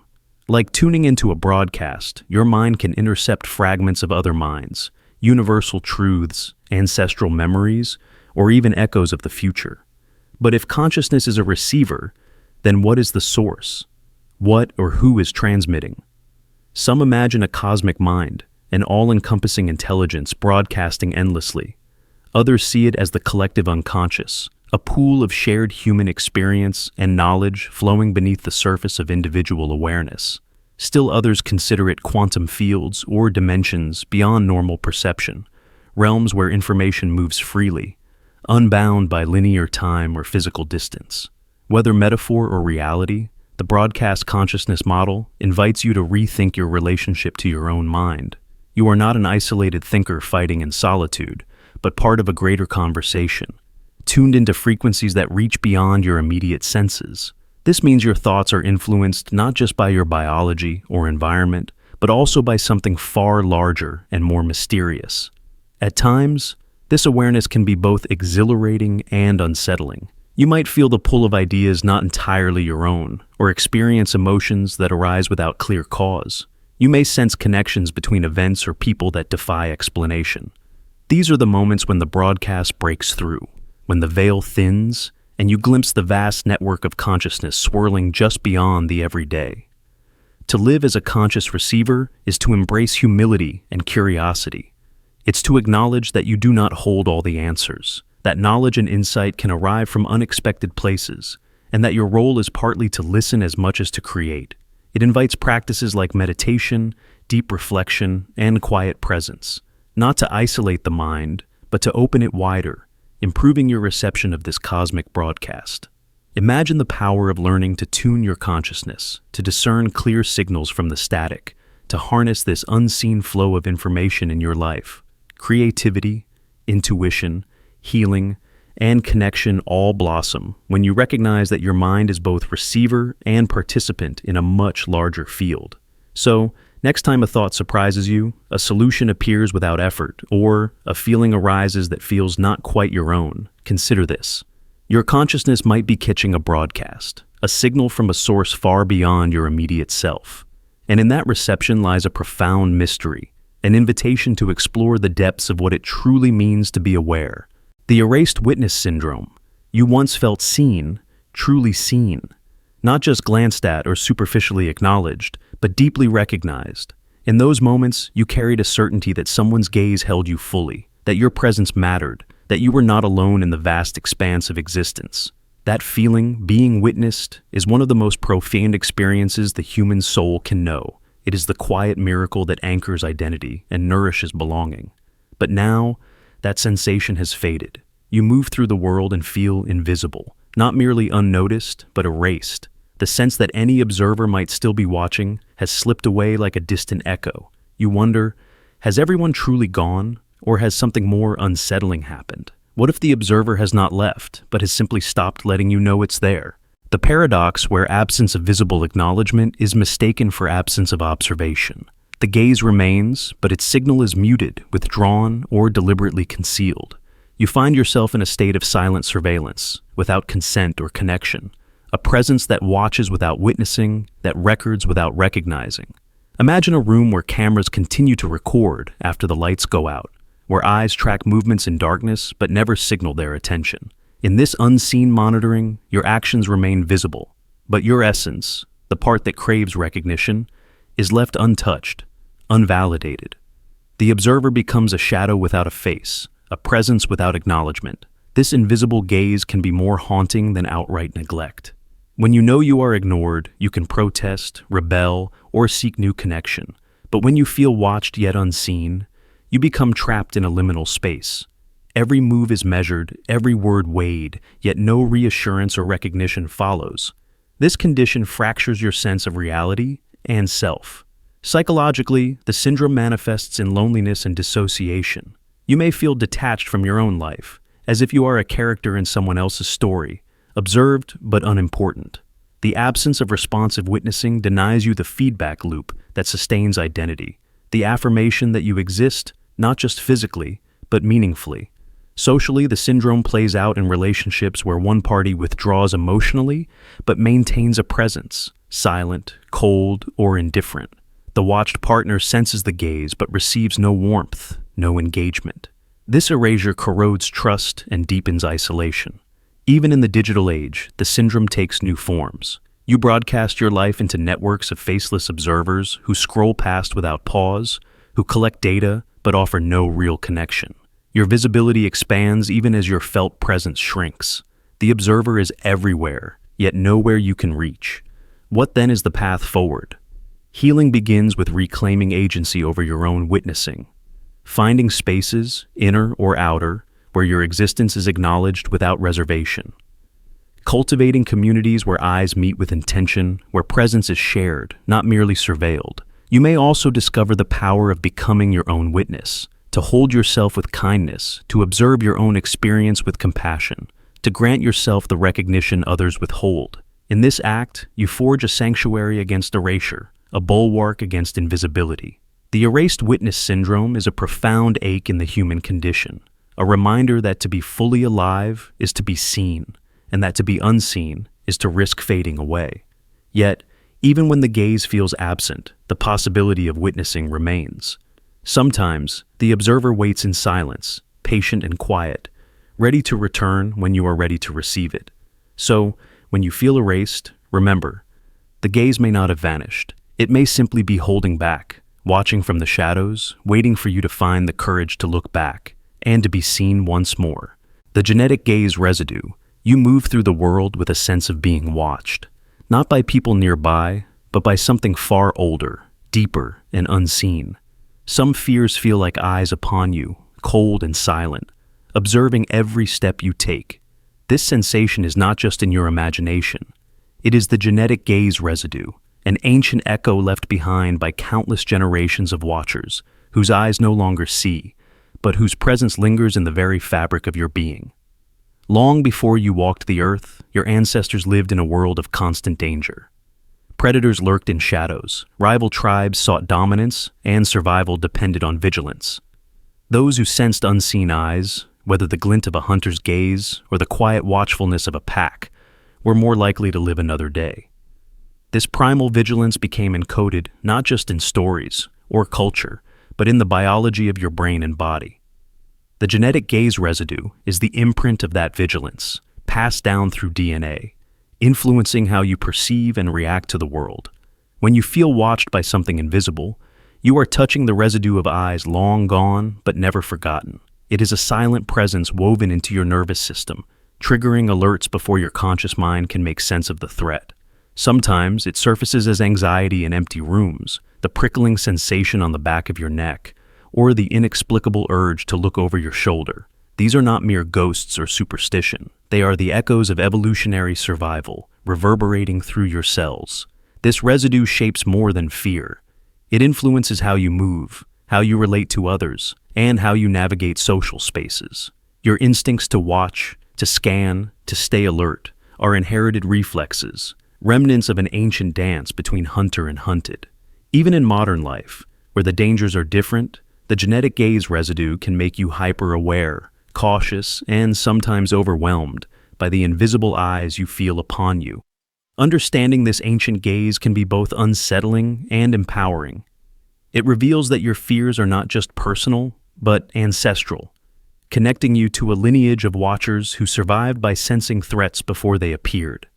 By recognizing the genetic gaze residue, you can learn to honor its warning without letting it control you, to distinguish between real danger and echoes from the past. So the next time you feel eyes watching you in an empty room or a sudden chill that seems to come from nowhere, remember, you are experiencing the legacy of eyes long closed, yet still scanning.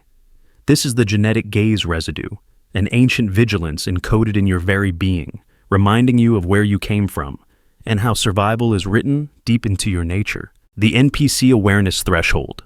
You walk through a crowded street, eyes scanning faces, barely registering the people around you. To you, many are just background noise, passing extras in your personal story, non-player characters in the simulation of your life. You think you are the protagonist, the center of your narrative universe, while others play their scripted roles, predictable and predictable only. But what if this sense of otherness is an illusion? What if those background people are watching you just as closely, aware in their own worlds, with thoughts and intentions as vivid as yours? This is the puzzle of the NPC Awareness Threshold, the blurred line between player and extra, observer and observed, self and other. We live in a world where it is easy to forget that everyone carries a universe inside them, an inner life as rich, complex, and turbulent as our own. It is comforting to assume that others are mere spectators, characters with limited scripts who react to our actions but do not truly watch or judge. This assumption shields us from the dizzying complexity of mutual awareness, from the vulnerability of being truly seen by another conscious being. But reality pushes back. Every glance exchanged on the street, every passing smile or frown, is a moment of mutual observation, a crossing of inner worlds that challenges the neat division between self and other. The NPC Awareness Threshold is that moment of recognition when the illusion shatters, when you realize the extra is no less aware than you, that the background is populated by subjects just as real, just as conscious. Suddenly the world shifts. The comfortable narrative of me and them dissolves into a network of watchers and watched, each participant in a grand, interconnected simulation of awareness. You become aware that others are not mere props, but co-creators of experience, with their own desires, fears, and perspectives. And in this realization, the question arises, if everyone is watching, if every consciousness loops upon itself and others, then who is the true protagonist? Who, if anyone, is the extra in whose simulation? This question echoes ancient philosophical debates about the nature of self and other, observer and observed. Cartesian dualism separated mind and matter, self and world. But modern thought reveals a more tangled reality. Consciousness as a network, awareness as a shared phenomenon, identity as a dynamic interplay. Neuroscience shows that our brains are wired not only to perceive, but to simulate others' minds. Empathy, theory of mind, breaking down the boundaries between you and them. The NPC Awareness Threshold is the moment this simulation turns inward, turning the tables on the illusion of separateness. In practical terms, this threshold reshapes your social interactions. When you treat others as NPCs, you limit connection, empathy, and understanding. You deny the rich complexity of their inner lives, and, in doing so, impoverish your own experience. But when you cross this threshold, when you acknowledge the awareness in others, you open yourself to deeper relationships, richer communication, and a profound humility. You recognize that you are both player and extra, subject and object, creator and creation in a shared human story. Yet, crossing this threshold is also disorienting. It dissolves the ego's comforting narrative of centrality and control. You glimpse the vastness of interconnected minds, the infinite web of watchers and watched, each navigating their own simulation of reality. It invites existential questions. If all are aware, is there any fixed self? Is the I merely a node in a vast network of consciousness? Are we all extras in each other's stories or co-authors of a shared experience that defies singular protagonists? The NPC Awareness Threshold challenges you to embrace paradox, to hold your own identity while recognizing the fluidity of selfhood, to engage authentically with others without losing yourself, to find meaning in the interplay of awareness that shapes human existence. It is a threshold not just of perception, but of compassion and connection. So, next time you pass someone on the street, pause and meet their gaze, not as an NPC, but as a fellow player in the unfolding simulation of life. Acknowledge the awareness in their eyes, the story behind their face, the consciousness that mirrors your own. In that moment, the threshold blurs, and the grand illusion of separation softens. You realize that you are not alone, not separate, not the sole protagonist. You are part of an endless, looping dance of awareness, a cosmic interplay where every watcher is also watched, every player also an extra, and every life a story co-written in the vast theater of existence. The recognition gaze lock. You're walking down a crowded street when suddenly your eyes meet someone else's, a stranger's gaze. In that moment, something shifts. You feel a jolt of awareness, a sudden rush of exposure, as if a hidden switch inside you has flipped on. The world around you sharpens, your heart races. You are caught, not by words, but by a glance. This moment, brief as a breath, carries weight far beyond simple communication. What if eye contact isn't just a way to share thoughts or emotions, but a powerful activation signal, a primal trigger wired deep into our nervous systems, awakening something ancient and unavoidable? This is the recognition gaze lock. Eye contact is one of the most intimate and intense experiences we can have. From infancy, our brains are wired to seek the eyes of others. Babies recognize faces by the eyes first. Social bonding begins with mutual gaze. Yet, that gaze can also unsettle. When someone locks eyes with you unblinking, it feels different than hearing their voice or shaking their hand. The eyes don't just tell stories, they reach into you, probing, connecting, challenging. Neuroscience shows that eye contact triggers a cascade of neural activity in regions tied to emotion, attention, and social cognition. Your brain floods with chemicals, dopamine, adrenaline, oxytocin, heightening alertness, arousal, even vulnerability. But why? Evolutionarily, eye contact served as a silent handshake of intentions. In the animal kingdom, direct gaze can be a threat or a signal of dominance. Avoiding eyes means submission or fear. Meeting them means challenge or connection. Humans inherited this primal code, but layered it with nuance. Eye contact can express trust, love, curiosity, or confrontation. The recognition gaze. Lock happens when this gaze becomes a switch, an activation signal that triggers your deepest social wiring. Imagine meeting a stranger's eyes in a dark alley. The lock of gaze sends your system into high alert. You feel exposed, vulnerable, ready to react. Your body responds before your mind can decide. Muscles tense, breath shortens, senses sharpen. The gaze is not just communication. It's a call to attention, a wake-up signal that pulls you out of routine and into survival mode. Or consider a crowded room. When eyes meet across the space, a connection forms instantly. A silent conversation with no words. That moment locks you both in a shared awareness, activating social scripts from attraction to threat. Psychologists call this mutual gaze, and it has profound effects on behavior. Experiments show that people who maintain eye contact are perceived as more confident, trustworthy, and persuasive. But the power of the gaze also lies in its ability to invade privacy. Your thoughts, your feelings, your defenses. The recognition gaze. Lock is why you might suddenly blush, stumble, or freeze under a stranger's stare. It pierces the veil between self and other, dissolving boundaries for a heartbeat. Eye contact is also a tool of control. In many cultures and contexts, locking eyes can dominate or intimidate. It's used in negotiation, interrogation, seduction, and warfare. The gaze becomes a weapon and a shield, a way to assert power or demand submission. When that lock happens, the activation signal triggers unconscious responses, bypassing reason and tapping into instinct. You may not realize how much your body is responding to a simple look. But this activation signal can also be a gateway to empathy and connection. Lovers' eyes meet in moments of vulnerability. Friends share silent understanding through locked gazes. Strangers sometimes find in each other a flicker of shared humanity. The recognition gaze. Lock can open the heart, breaking isolation with a glance that says, "I see you. You exist."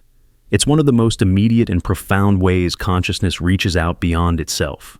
Yet, the gaze can be overwhelming.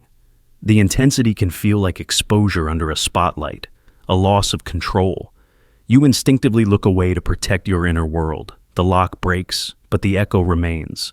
A heightened sense of self-awareness, a reminder of how fragile the boundary is between observer and observed. That boundary is where identity lives and shifts, where privacy is both a refuge and a vulnerability. Understanding the recognition gaze lock is to understand a fundamental aspect of human interaction. The dance of power, connection, and survival played out in the simple meeting of eyes. It is a reminder that sometimes the smallest moments carry the greatest weight, that beneath every glance lies a signal, a call, an awakening, and that when your eyes lock with another's, you are both the watcher and the watched, the activated and the activator, caught in a silent conversation older than language itself. The reflected self-observer. You carry within you a secret audience, a version of yourself that lives not inside your own mind, but inside the minds of others. This is the reflected self-observer, the image, idea, and story of you that others hold. It watches you constantly, shapes your reality, and sometimes holds more power over your life than your own self-awareness ever could. Think about the last time you felt self-conscious. Maybe you stumbled over words in a conversation, or hesitated before making a decision. That feeling wasn't just about your own inner critic. It was also the weight of the you that others imagine. The you who is judged, praised, misunderstood, or admired, a presence crafted by countless glances, whispered stories, and silent expectations. This observer is not passive. It watches, judges, and shapes, influencing your behavior in ways you barely notice. From childhood, this reflected self grows with you. Every interaction, every gaze, every word spoken about you adds layers to this external self. It becomes a mirror not of truth, but of perception, a mosaic of others' hopes, fears, and biases. You learn to perform for this observer, to mold yourself to fit the image it holds. Over time, the boundaries blur. The reflected self can become more real, more urgent than the self you know privately. This dynamic explains why social anxiety can feel so overwhelming. It's not just fear of embarrassment. It's the pressure of an ever-watchful audience living inside others' minds. An audience that can be unforgiving, critical, or distant.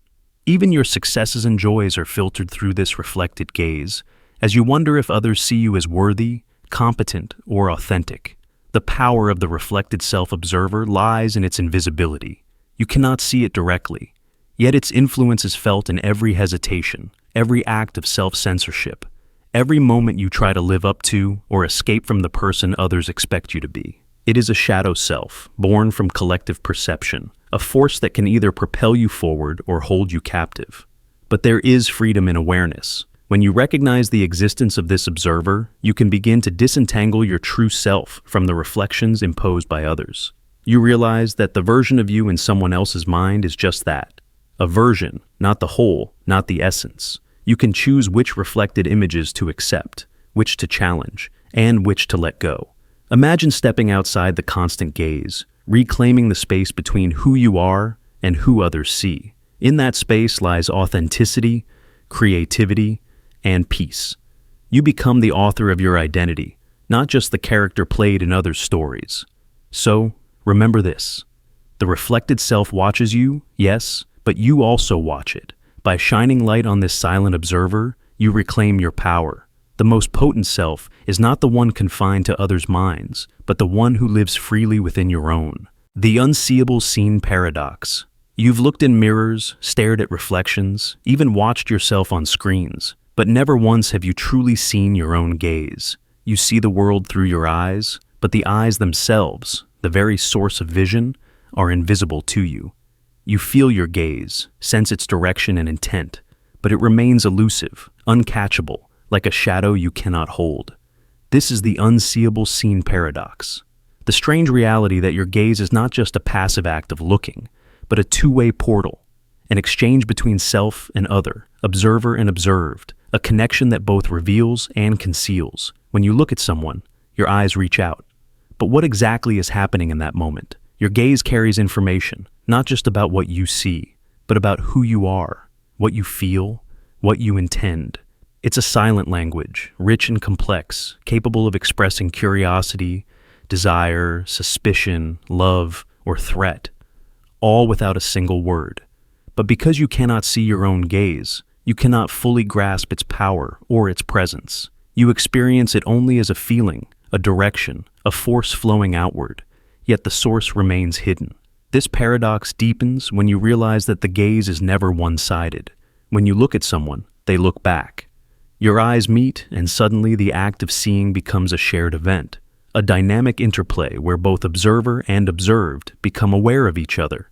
Neuroscience calls this mutual gaze, and it activates parts of the brain linked to empathy, social bonding, and self-awareness.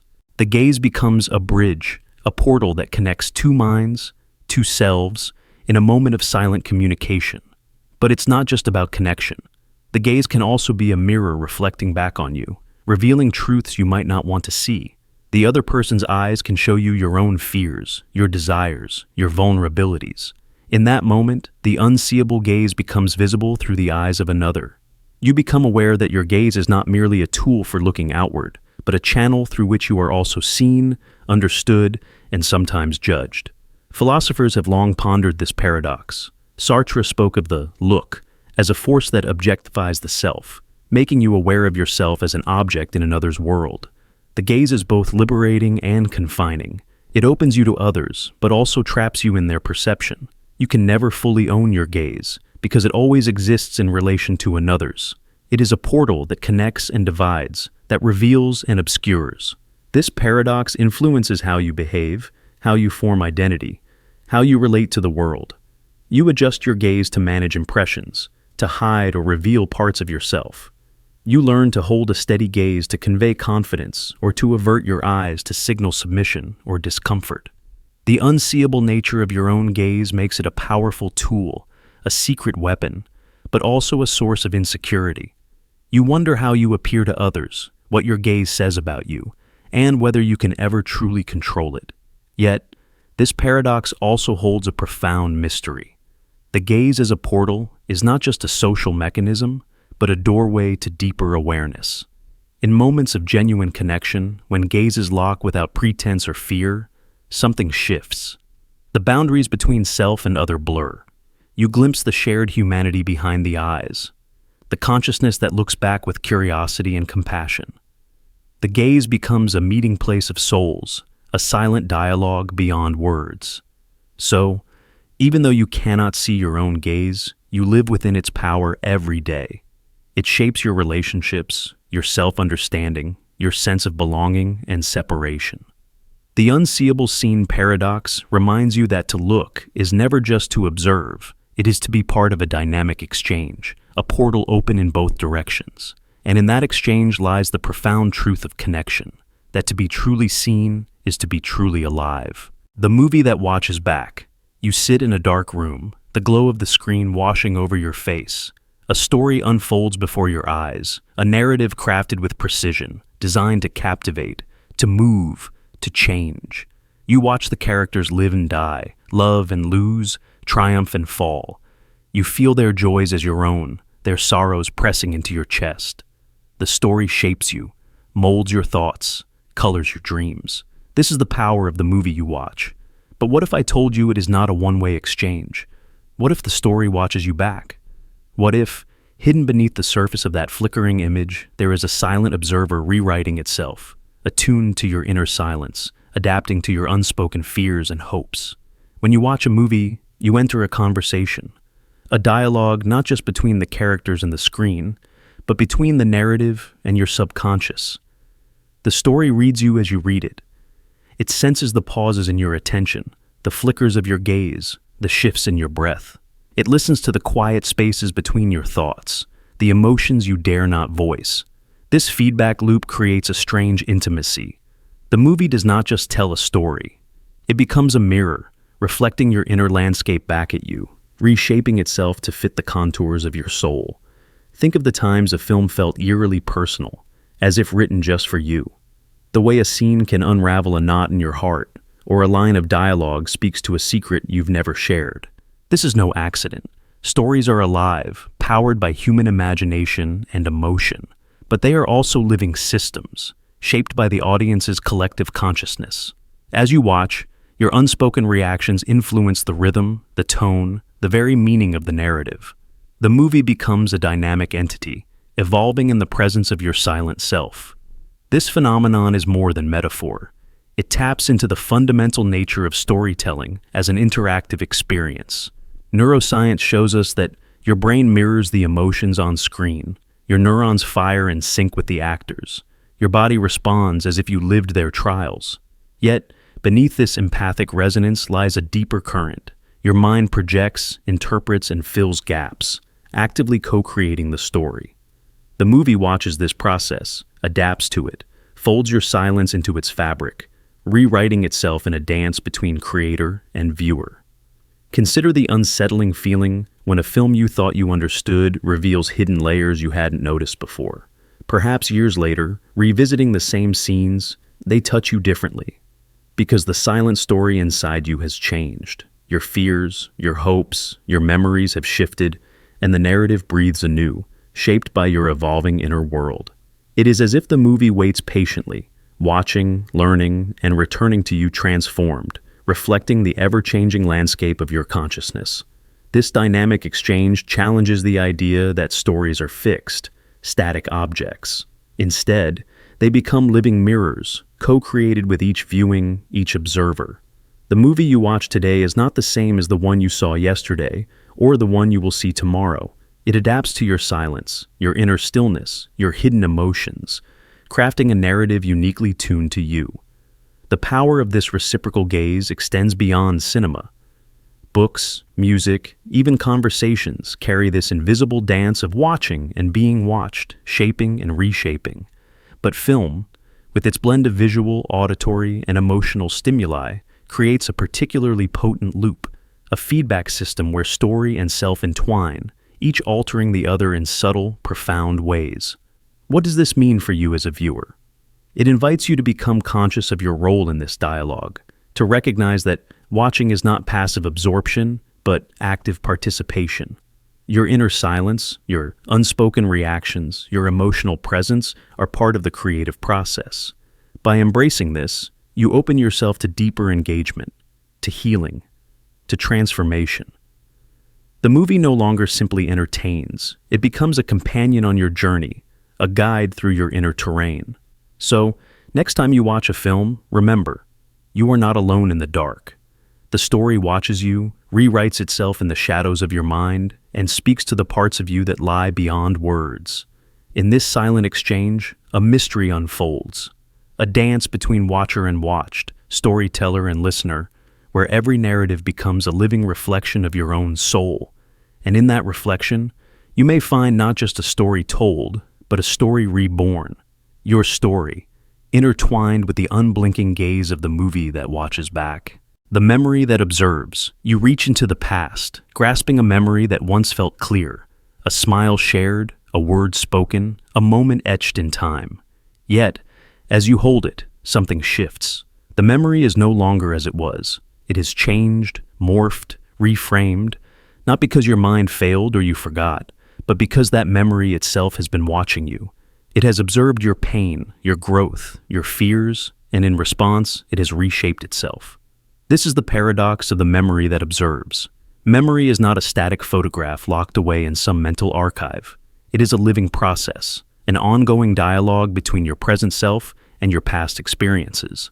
Every time you recall a moment, you bring to it your current emotions, your current understanding, your current wounds. The memory listens.